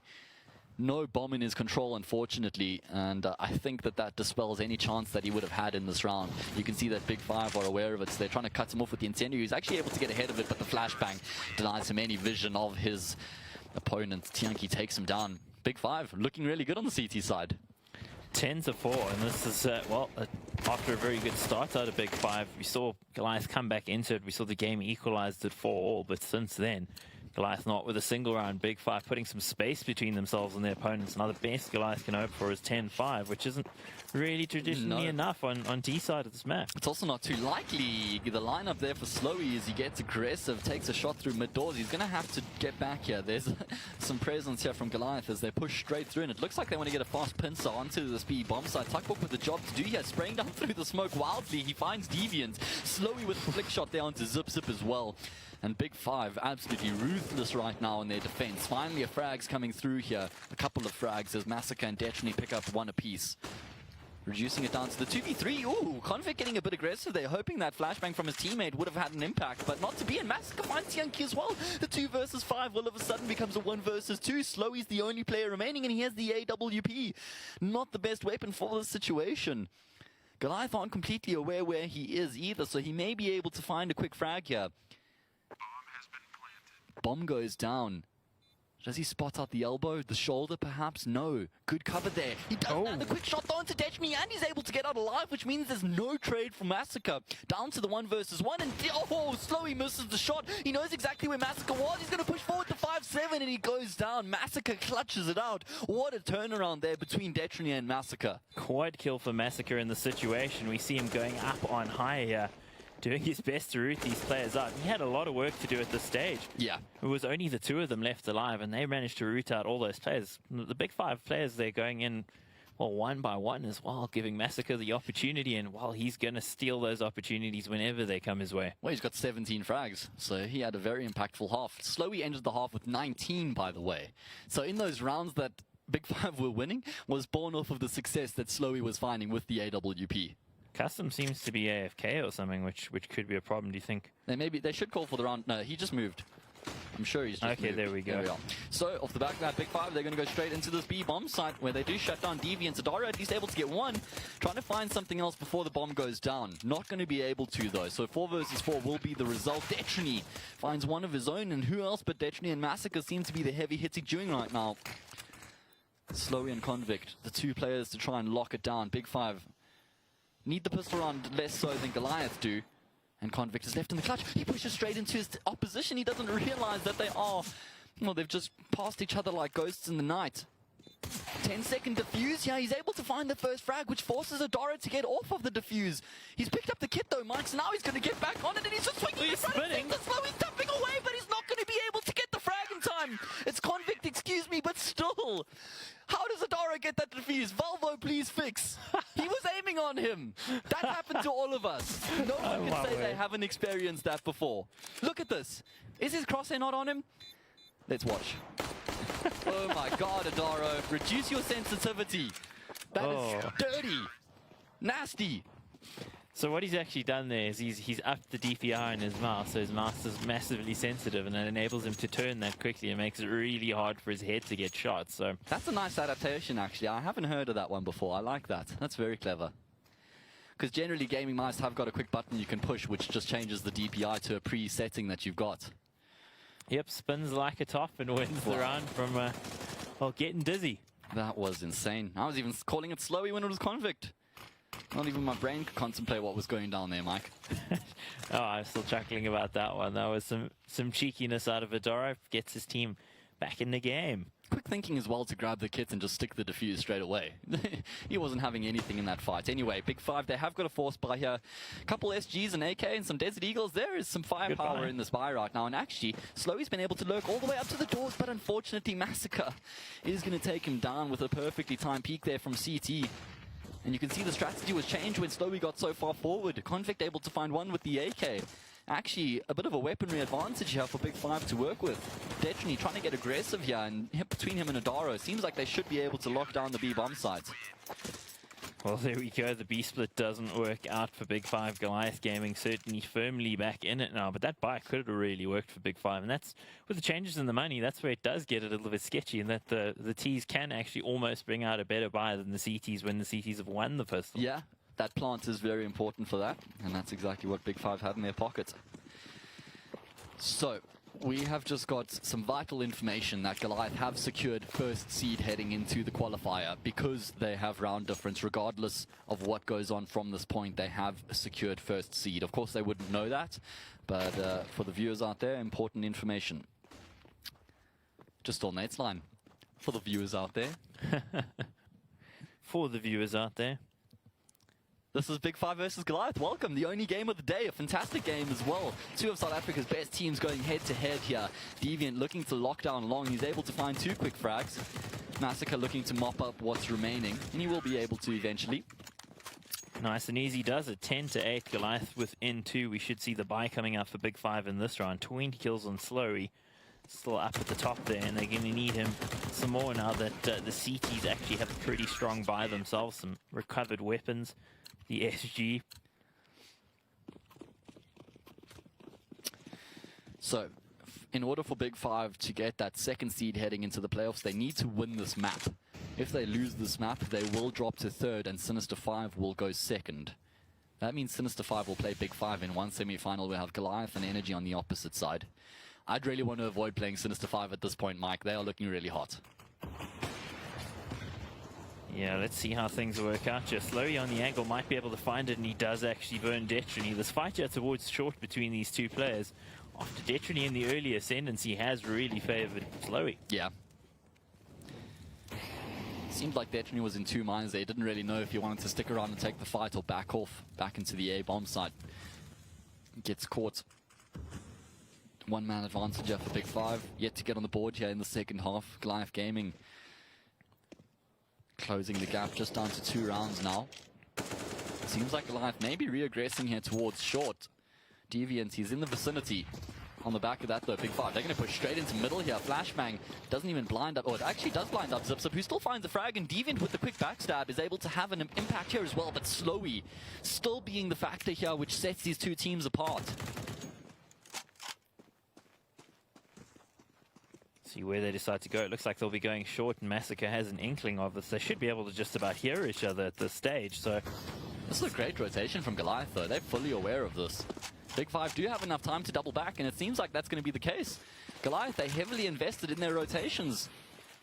And Big 5 should be taking control of this B bomb site, Mike. Adaro, unfortunately, just going to miss the timing there. So, between Adaro and Massacre, 2 players with the SG on the CT side, they're going to have to make this retake happen. They've got some money in the bank, so they will go for this one. No utility to aid their cause in getting into the bomb site. They do have kits, however. It's going to be a double push here through the window, it would appear, just to try and catch Big 5 off guard. He's able to avoid the AWP shot. Massacre not able to. Now it's on Adaro versus Convict. He doesn't realize that he's right underneath him, and Adaro going to go down. Big 5, they get themselves on the board. Really quick thinking there, and I like the way that they adapted after they committed to short to realize this might not be the best idea. They've heard those rotations coming through. They changed the plan at the 11th hour, and it works out for them. Good calls on both sides, because you would have said Goliath made a really good snappy call to move over towards CT and get towards A, but Big 5 with the mid round to go, well, hang on. Yeah. Big 5 actually really fortunate they had a smoke there to block off CT. Otherwise, it wasn't possible for them to go back to the B bomb site. Yeah, A would have been where they had to go and meet their fate, whatever it may be. But as it turns out, their fate was to win the round, 11-8. Big 5 still in the lead, not a commanding lead yet, and Goliath have gone for a bye here. Yeah. So they're going to be looking to Detrony to maybe find them that kill, because the rest of the players, a little bit less so in terms of weaponry and utility. They don't have a lot. The problem is that, yeah, if Goliath lose this round, it's going to be allowing Big 5 potentially the 14-8 if they won't have to go for the double save, I suppose. So the 13-8 at the bare minimum. But that does put quite a lot of real estate between Big 5 and Goliath at that point. Does look like Detrony managed to wing Convict towards long there, so that's the result of that, and that does tell Big 5 that there's an open play, which at least means likely they're going to be staying away from long. A lot of players would have actually rotated off, so it's interesting to see that Detrony's still sticking around towards long and hasn't maybe moved towards the middle or something. Yeah, he certainly is the key in this round for Goliath, possessing the strongest weaponry. Well, here we go. Now he's re-aggressing, and this could be something that either wins them or loses them the round, depending on whether he finds the kill. And they know that. They knew they were buying around the AWP, and that's why he's trying to be proactive in the defense and try and give these pistols and these light rifles, SMGs, a bit more of a chance in the round. Big 5, they're taking it late here once again. Only 25 seconds left on the clock, and they're not really committing to anything. It looks like it's going to be a mid-push here, and they push straight through into Deviant's 5-7. There's 2 players on this B bomb site, though, Mike. This could become chaotic for Big 5. There's only 15 seconds left. The bomber needs to get onto the site. You need at least 3.5 seconds to get the bomb down. Adaro rooted in the corner. He's got support as well. I think Big 5 have left this too late. Massacre just needs to find the plant and he's going to be able to do that. What happened, Matt? What happened? They just let the time go way too late. They had the round in their hands, Matt, and they let it go. They overthunk it, Mike. They certainly overthought that round, and unfortunately it doesn't work out for them. They were getting the frags, but just not enough time to convert. 23 kills for Massacre. He is doing a huge job for his team. Slowy on 25. So it's a bit of a Massacre versus Slowy battle going on at the moment. What a battle it is, 11-9. Still very close here. Pistols for Big 5. They're rushing up short. Nobody there to meet them, thankfully, from a Goliath Gaming point of view. And that's going to slow them down, of course. They were just hoping to find an early kill, maybe recover a weapon, and then decide where to go from there, because they don't have the utility to push out a short. Yeah. I thought that they may double back and go through middle, because it actually immediately forced the rotation from Detrony out of middle in towards CT. Seems like Big 5 are going to be committing to this. They've got a flashbang on Convict to try and give those players a bit of an easier entry into the bomb site. That flash does come through, but Detrony and Massacre immediately picking up a couple of frags. Custom, can he find one on the lurk? Yeah, nice. One tap there onto Adaro, and he's going to be tapping away as well. Oh no, you could see Convict was trying to do what was done to him in the previous round. He was trying to get the spin so he could get the plant, and it doesn't work out. 11-10 is the scoreline. Detrony's actually pretty lucky there that Massacre managed to land the kill with the jump shot on the USP, because I think he was going down for all money when the player came off the plant. So Well, sometimes the jump shots work, sometimes they don't in that case. Timely. Yeah, you got to go for it though, right? Yep, always go for it. You can't land a shot if you didn't go for the shot. Yeah, So. can't win the lotto if you do not buy a ticket. Big five. Jeez, that's crushing. They've got their lotto ticket stamped right now, and it's going to be towards the B bomb side. 4 players committing, and they're going to be able to get ahead of the smoke, but they're going to be running into a crossfire here. HE grenade landing on their heads as well. Tienki, at least he finds the entry. It's now on Adaro's shoulders. He finds a double before he goes down. 3 versus 3 is the result. The bomb's out in the open. But there's enough util here to cover these choke points off, so they should be able to retrieve it. Zip does drop the fire on the bomb, which actually gives Goliath a bit more time to rotate across. In fact, all 3 of these players are right here by the choke points. It's going to be fairly one-dimensional from Goliath, though. Nobody coming through tunnels. They've got kits, but no more util except that Incendiar and Detrony. So it's going to have to be well used. And you can see on Big 5 side, they've still got a flash, a molly, and a smoke. And that's certainly going to be keeping Goliath at bay. They may even go for the save here. I'm not sure if this is actually worth committing to from Goliath's perspective. Yeah, they need to find the kills instantly, so, well, looks like they're still going to try, then here they come, running into Slowy's jaws there. Tuckbook finding himself one as well. Detrony now bringing it to a 1v1. He gets a Detrony yet again. What? How many times does he do this, Matt? Clutches it, and who else but Detrony? He's got enough time to find the defuse. I was saying they should go for the save, but he completely proves otherwise. What a fantastic retake there. And you could see how calm he was in the situation. Even though there was so much going on around him, he knew what his job was. He knew where that last player had to be coming from. Takes him down, lands the shot. And the rest is history. 11-11 is the score, but it certainly feels like Goliath is slightly ahead at this point. Well, now we are being treated as a game that we were hoping for on the first map. Close as you like, whereas that first map was a bit of a blowout there towards Goliath Gaming. Here, it's been neck and neck. Big 5 in control in that first half. Goliath Gaming bringing it back. 11-11. We've been talking this game up through the entire season. Goliath versus Big 5, the 2 best teams in the country going head-to-head in our last group stage match. And that first map certainly didn't deliver, but here on Dust, it is making up for that. Toe-to-toe at the moment. Both teams are going to have a buy around here. AK's across the board with an SG in the mix there for Big 5. No AWP, though. So Detrony will have some free reign in that regard. Not much utility remaining here, though, for Goliath. So they're going to have to just lock it down with the crossfires and the frags.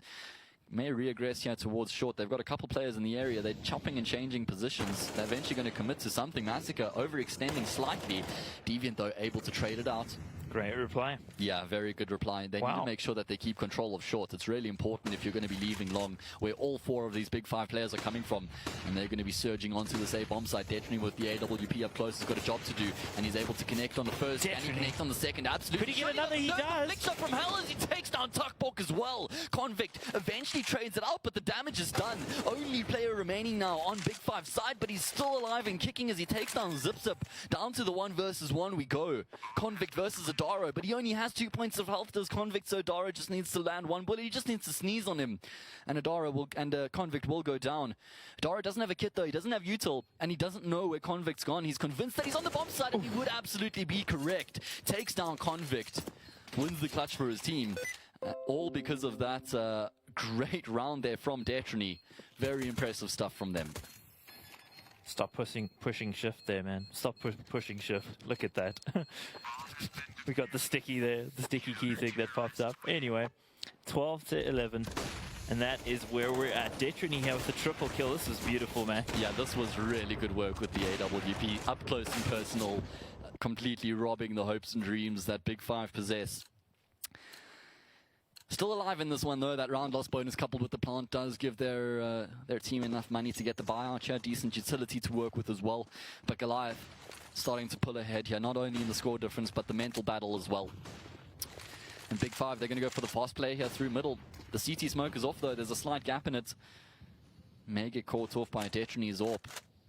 And it seems like Goliath are aware of this already, rotating across as the entries do come through. Tienki catches Massacre off guard. Huge frag there. And that allows his teammates to come through as well. Adaro, at least he does find the 1, but the advantage is in Big 5's favor.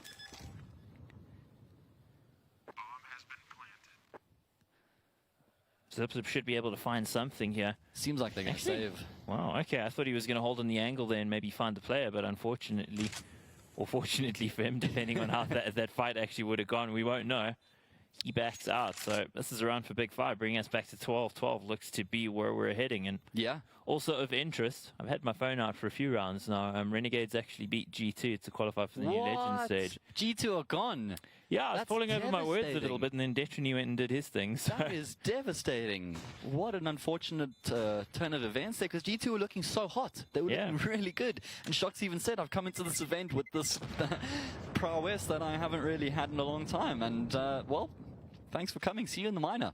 2-1 to Renegades. So, yeah, that actually happened about 3 rounds ago. Unfortunately, too much happening to really bring it up. Yeah, but Renegades deserve it, to be fair. They took NRG the distance. They went 16-14 against NRG on Vertigo, who actually have looked the best in the competition so far. So they certainly shouldn't have been too disheartened with that loss.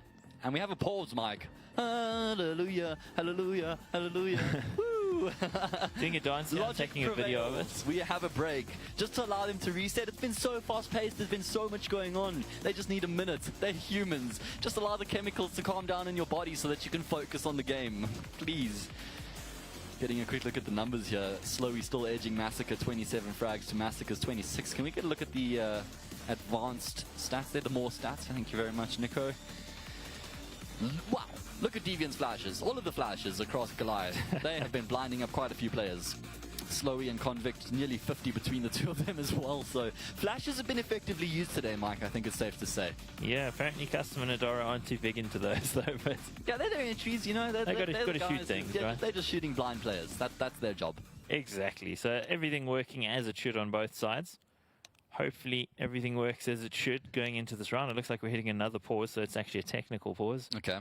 I assume that's the Broadcasting Complaints Commission after what I just inadvertently said a little earlier.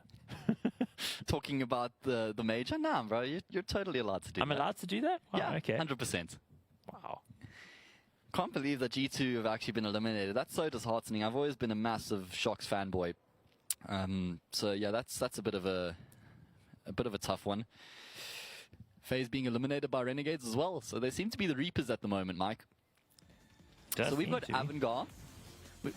We've got Avangar, Renegades, NRG, ENCE that have already qualified, right? Mm-hmm. Then in the games to and Liquid. Have they qualified? Oh, no, they're 2-2 right now, actually, excuse me. So they haven't secured their qualification just yet. So we've got some interesting games coming up later. Mouse Sports versus Liquid, one of them. Certainly can't take that game for granted. Na'Vi versus Crazy. I mean, I expect Na'Vi to win that, but Crazy have been looking really good as well. I think they could if it comes down to the slugfest. I'd actually favour Crazy. It just depends on what Na'Vi show up, because Simple hasn't looked hot in the last couple games. Sorry, we're about to jump in here, but can you imagine Crazy win that? They qualify for the Legend stage, and you've got Avangar, Renegades, Crazy, these like 3 completely lesser-known teams compared to their opposition in the Legend stage. I'd love to see that. Maybe it'll actually force Simple to go somewhere that's actually good. And we'll have a massive shake-up after the major as well. Anyway, straight back into this game we go. 25 rounds, or we're in the 25th round right now. A bye for both of these teams.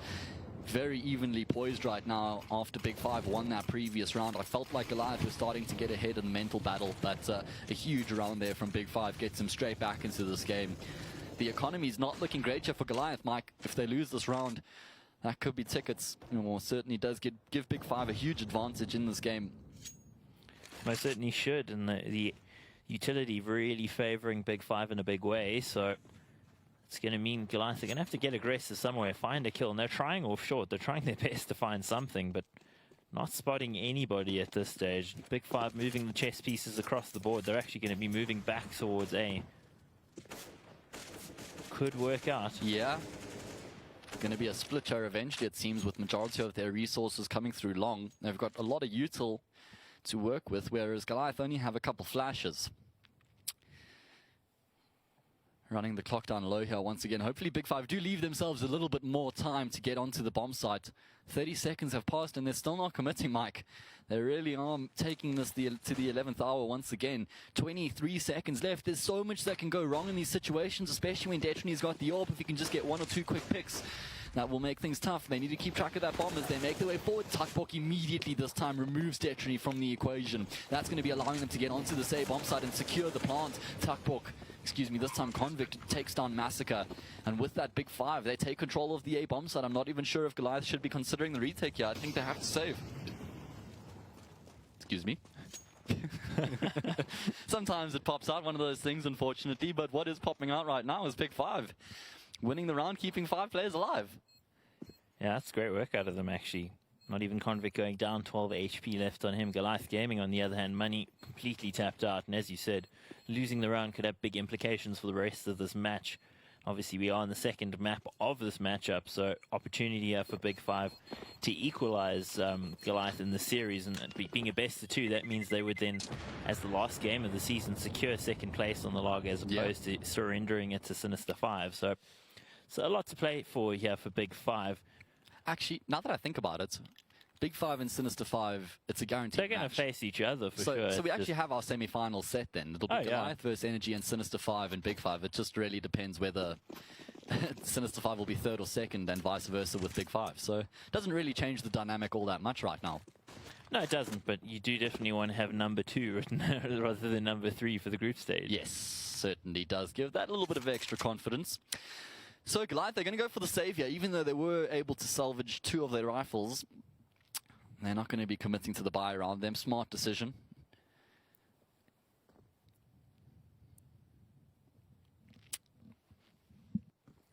$13-12, yeah, still very finely poised. And Goliath haven't invested on these 2 players as well. Detrony and Massacre both on pistols. So that does mean that they are playing the long game here as opposed to trying to win it out in this round with a force buy. And of course, they don't really have the resources to force buy. They can just hope they can hang on to the weapons they've got left. Oh, slowly, absolutely destroying Detrony, and it's just a fake as he gets himself onto the A-bomb side. Custom with the AWP.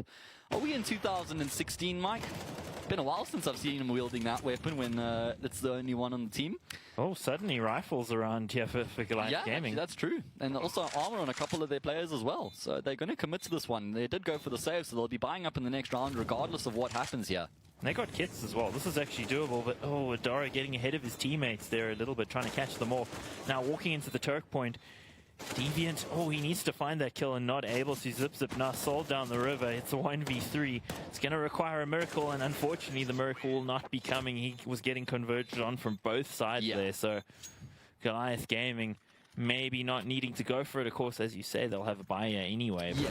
Could have been a better buy. It could have been a better buy indeed. Let's see exactly what they're going to have to work with in this round. No AWP, Mike, and they would have had the AWP if they'd saved there, I believe. So that certainly does hamper their chances here. Slowy will be reigning supreme in that department. And look at the stretcher from Big 5. 4 players pushing aggressively into the tunnels. And actually just going to get tapped down by Adaro as Tienki, the straight up dry battle, but slowly pushing forward with the AWP, catching Detrony off on the angle. And on the back of that, the B-split does start to come through. Detrony, Slowy with the flick there. Fantastic shot from him as he takes down Adaro. Does get taken down, traded out by Zipzip, but still a 3 versus 3. Slowy had his impact on the round. Job completed. Now on his teammates to lock down the post plant, secure the 15th round here. Again, not a flash available for Goliath Gaming on this retake. That's huge. Now, B-bomb site's been the bane of their existence so far. Big 5 doing a great job to lock it out, because again, it's so tough to retake on this particular bomb site. So yeah, it's... I'm just looking at Zipzip's money. He's got $500, and of course he has a frag, which is 300, but he should have had extra 200 in the bank. That's a flashbang. Anyway, well, I'm not sure if he had the option to buy one. Convict has got the angle on lockdown, so does Custom, and Big 5, they're going to get themselves the 15th round, Mike, securing the draw here. 15-12. Great performance here from Big 5, and what I've really liked is that once the pressure's been put on them, they seem to have stood up to the occasion. Both occasions. On the first half, they were starting to fall behind the game there. Scores were level, started to get back into the game. Goliath got off to a great start in the second half. Scores were level once again. Big 5, they pull ahead. So certainly much better mental fortitude from them in this map than we saw on Inferno. Yes, indeed. 15-12 here. Map point for Big 5. They should be able to equalize the series. We end up on a draw. Are they going to spot his gun barrel? Surely they see the gun barrel here. Well, they're not looking. Well, he's going to see the gun barrel. He's able to take down Zipzip. Does he find Deviant as well? No. Unfortunately for him, he was shooting at Massacre. So many targets as he came around that corner. Managing to recover some guns as well here. So that's helping out Goliath Gaming potentially bring them back into this. A lot of players towards long here for Big 5. And they're going to have to make the cross. So it's going to be on Deviant to rain some death and destruction, because he's got one of the long-range capable weapons. There are 2 SMGs still up for Goliath Gaming. Yeah. 2 SMGs, the FAMAS and the AK. Not the most ideal weaponry to work with. Big Five with a ton of utility here to aid their cause in getting onto this A bomb side, which is relatively undefended. Eventually Goliath are going to try and get up short here and see if they can actually defend A instead of committing to the retake. Massacre finds 2 quick frags. In fact, he found one. Deviant found one of his own. Tuckbook goes for the spray down, not connecting on anything. Eventually he's going to go down to Massacre's USP, and it's now on Convict's shoulders in the 1 versus 2. He was able to find a Dara, but the flank here from Detrony is going to be leading to his demise. And he does take down Convict, so Goliath Gaming keeping themselves in it. Oh, and if they equalize this on 15-all, then that means the win actually would go to Goliath Gaming in the series, courtesy of that first map win. So, yeah, I think, you know, again, for Big Five, either way, they're going to play Sinister 5. But Yeah. yeah, for Goliath, well, I think it's kind of a thing of pride when you look at it after you win that first map so convincingly. Yeah. You want to get back in this and win the series. Yeah. That's almost an unacceptable result after 16-6 and you end up losing the second map. On your map pick as well. Yeah. So, completely agree. Goliath certainly won't be content with this performance. On the flip side, Big Five will be very happy with the way that they've turned things around after that first map. Nice boost. A lot of aggression out of Goliath in the last few rounds towards short, so that does mean that could have actually yielded something. But Missed smoke. Doesn't look like they're going to be getting punished for that one, though. Nobody really in middle from Goliath's perspective. Big Five have been using the clock to their advantage. It just feels like they've let it slip a little bit late in a few of the rounds, but I really do appreciate the way that they're using the time to their advantage. Seems like Goliath have constantly been on the back foot in the way of economy in the past couple of rounds as well, which means they don't have all the utility in the world. And if you do take the round later, the CTs generally throw their util throughout the round. So once you do execute on that 30-second mark, there shouldn't be too much remaining. you always feel the pressure as a CT to use the nades as well in case they are about to push you. So Yeah. Detrony now maybe about to receive some unwanted guests. Giving his position away, though. He gets out pretty smartly. 30 seconds again, cutting it pretty fine here, Big Five. Yeah, I don't mind the 30-second execute. It's the 20-second execute that really makes me nervous. As Big Five make their way into the B bomb site, find 2 instantaneous frags. Tuckbook's got the rotations on lockdown here as well, and you'd expect Big Five to make this round a reality as Tuckbook is able to find a nice little spray transfer. That was hot. Yeah, that was hot indeed. Big Five, they're burning bright. Goliath, well, looking like a shadow of their former selves of what they showed us on Inferno. That was 2 completely different teams. Yeah. It's what worries me. Specifically, if I'm a Goliath or a Big Five fan, it actually worries me a little bit because, you know, Sinister 5 are looking good on all maps right now, or a majority of the maps. And if you're Goliath expecting to go up against Sinister 5, well, we've obviously got Big Five going up against them first now in the semi-finals. Yeah. You need to be convincingly beating your opponent. You know, you can't be just losing again or just losing a map against Big Five. Whereas the first map, you're completely decimating them 16-6. Look, congratulations to Goliath there, qualifying now for first. But I think really they're going to have to go do some thinking for next weekend. It seems like they have a few weaknesses on Dust that they need to try and resolve. Now we've seen on 2 consecutive weekends that they've struggled on that map, especially on their CT side. They just tend to get overwhelmed. The rotations aren't really there just yet either. But yeah, we'll see with time. The map will get better for them. Great performance by Big Five, though. It really must be said. They turned it around fantastically there. That was the sticky moment. Did you guys hear it? The sticky moment. Came through on the on the. I'm actually trying to get something special for that. There's a special moment, and we have to call out our observer there for the sticky moment. All right. Well, don't steal my thunder here, Nate. I'm trying to praise Big Five. Yes. No. Carry on. After they Please got continue. destroyed on Inferno, they did a great job to turn it around. Agreed. Because it takes a lot of mental fortitude to be able to come back after a performance like that. If you look at someone like X-Astris, after they got beaten 16-1, they stood no chance on Mirage. So I can really appreciate this result from Big Five to close it out 16-13 on your opponent's map pick. Kudos to them.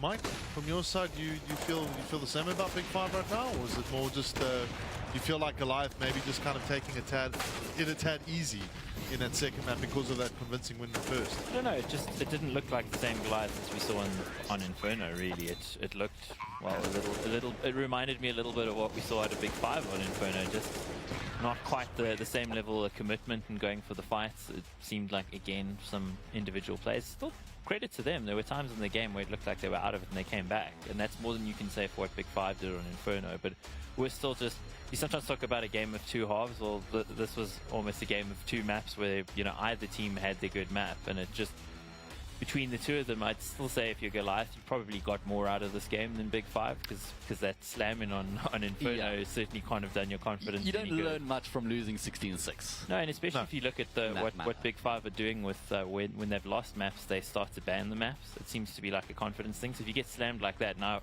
are you going to be banning Train and Inferno? I mean, Vertigo and Nuke just chilling there. So let's have a look at the results, obviously, for today's match. A very close knit game there on the second map. The first map quite convincingly going in favor of Goliath, which now assists them in placing first on the seed.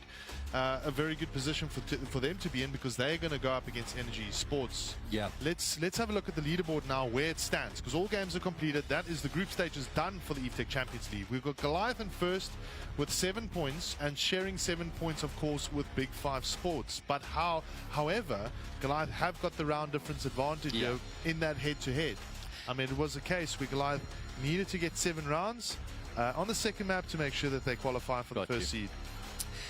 It seems like things sort of settled in the way that we expected them to in the start of the season, with Goliath topping the charts, Asterisk right at the bottom, Gravity just ahead of them, Big Five were second. So even though there was quite a lot of chaos and turmoil throughout the championship, eventually things did recede back to how we expected them to end off. So that's always good to see. Here's the interesting one.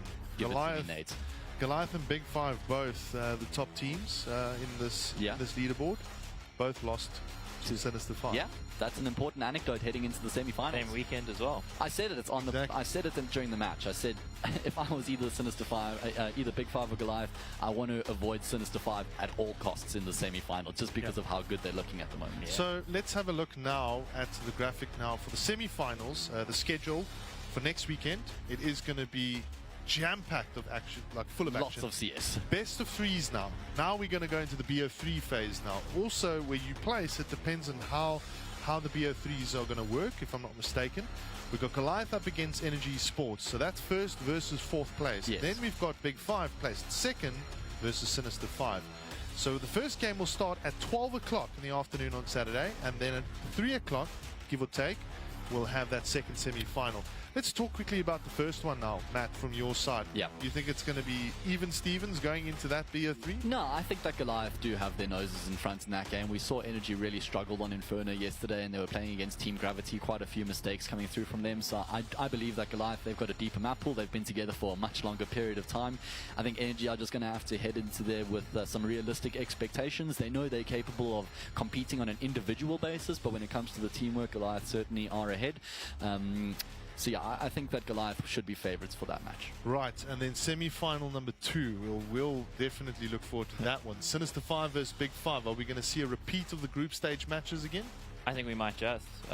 Big Five, I don't feel like they could, like I was saying before, I don't know if they could take a lot of confidence from this draw, just because of how bad the first map actually went for them. And then when they played Sinister Five, it went terribly. So I'd actually back Sinister Five going to this. Again, we don't have a lot of data. I mean, you were saying Sinister Five, in your opinion, are the best team in South Africa. I'm still not sure that's true. That's a theory, Croft. But they're on a hot streak right now. So with a hot streak like that, if you keep riding it and it continues to next week, then, you know, Big Five could be in for a very short afternoon. I think it's fair to say that Sinister Five have the most momentum behind them heading into the semi-finals. I think that's an important point, and that's, you want to be peaking in this point in the competition. So from that perspective, I think that Sinister Five are looking the hottest, but I still think Goliath have got what it takes to be. I agree. In a BO3, I mean, you'd back the experience of Detrony to get them across the line. And let's keep in mind, with the BO3, you need to be able to have better maps and more maps at your disposal. Having made that recent roster change, they wouldn't have as many maps as Goliath would have in their arsenal. Certainly. Something I also just want to mention for next week, by the way, for our viewers, Festival of Counter-Strike, because next week we got our matches going on, and then later in the evening, both days, you'll have semi-finals and the grand final of the major. So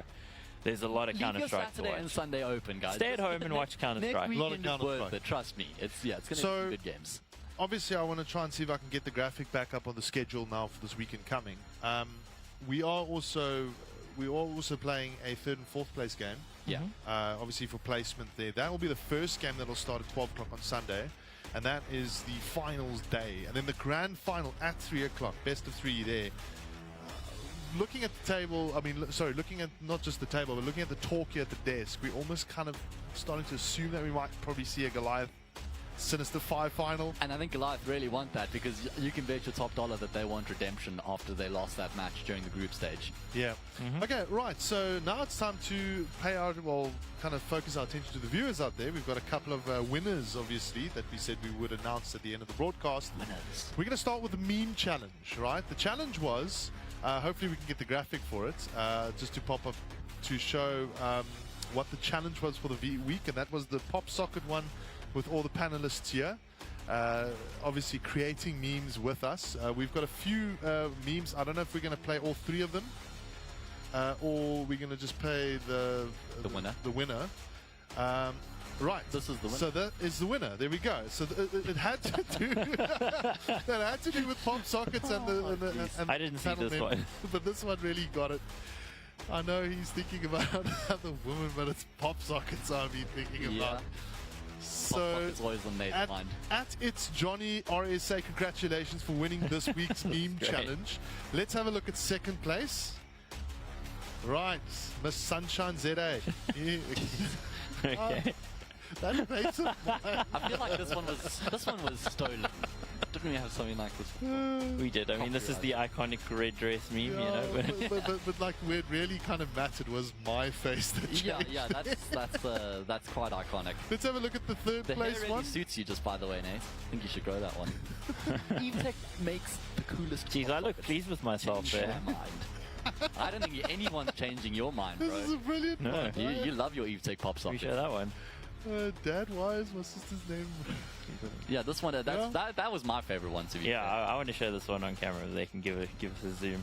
Yeah, let's have a look. Let's see if we can get this it. is like the wild card one that we'll just put in it. See if we can show it. Can There you we go. read it? Can you read it? Dad, no, why is my no. sister's name Rose? Because your mother loves roses. Thanks, Dad. No problem, Evetech's pop socket. Some more memes coming out there. Oh, No, fantastic. awesome stuff. So we are also just collecting the data quickly now on the winner for the prediction game, of Okay. course. For the viewers out there, you still can.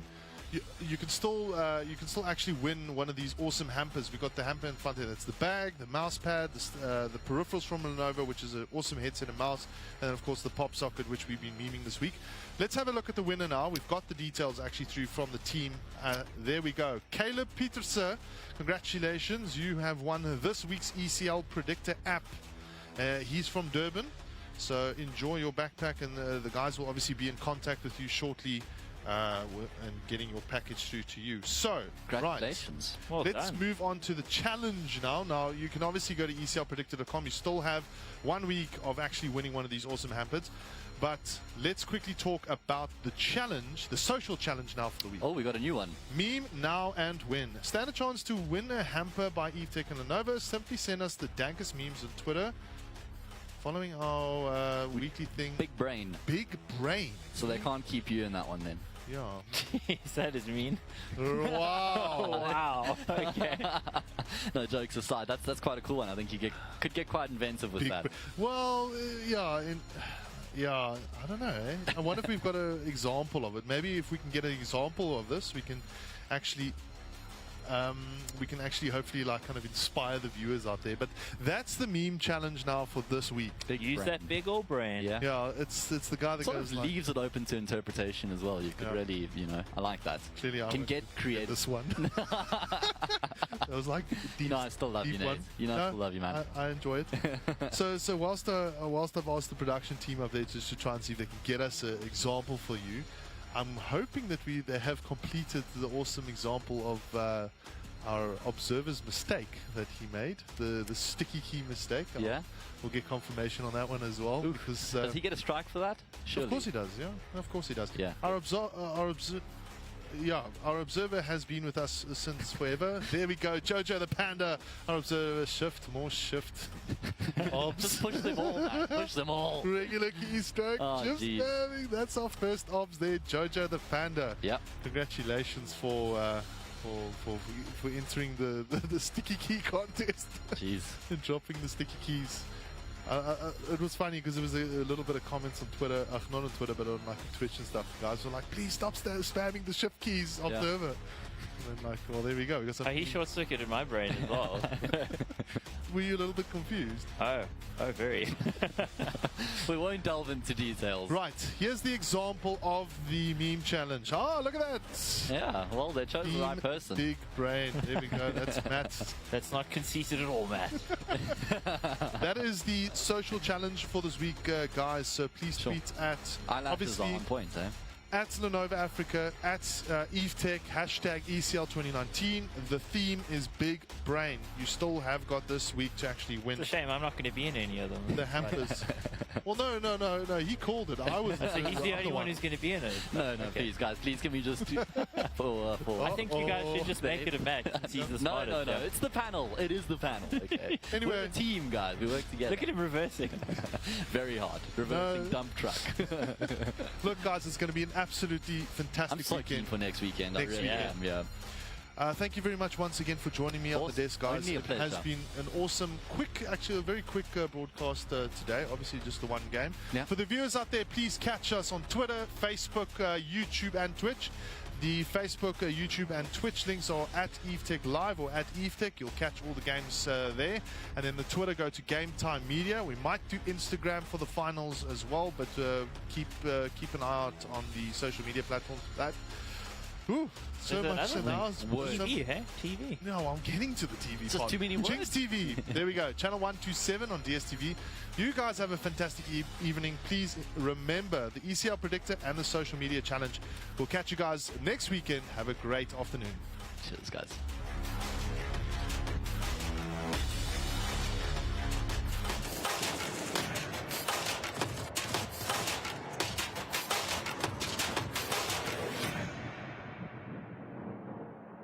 The lineup, yes, guys.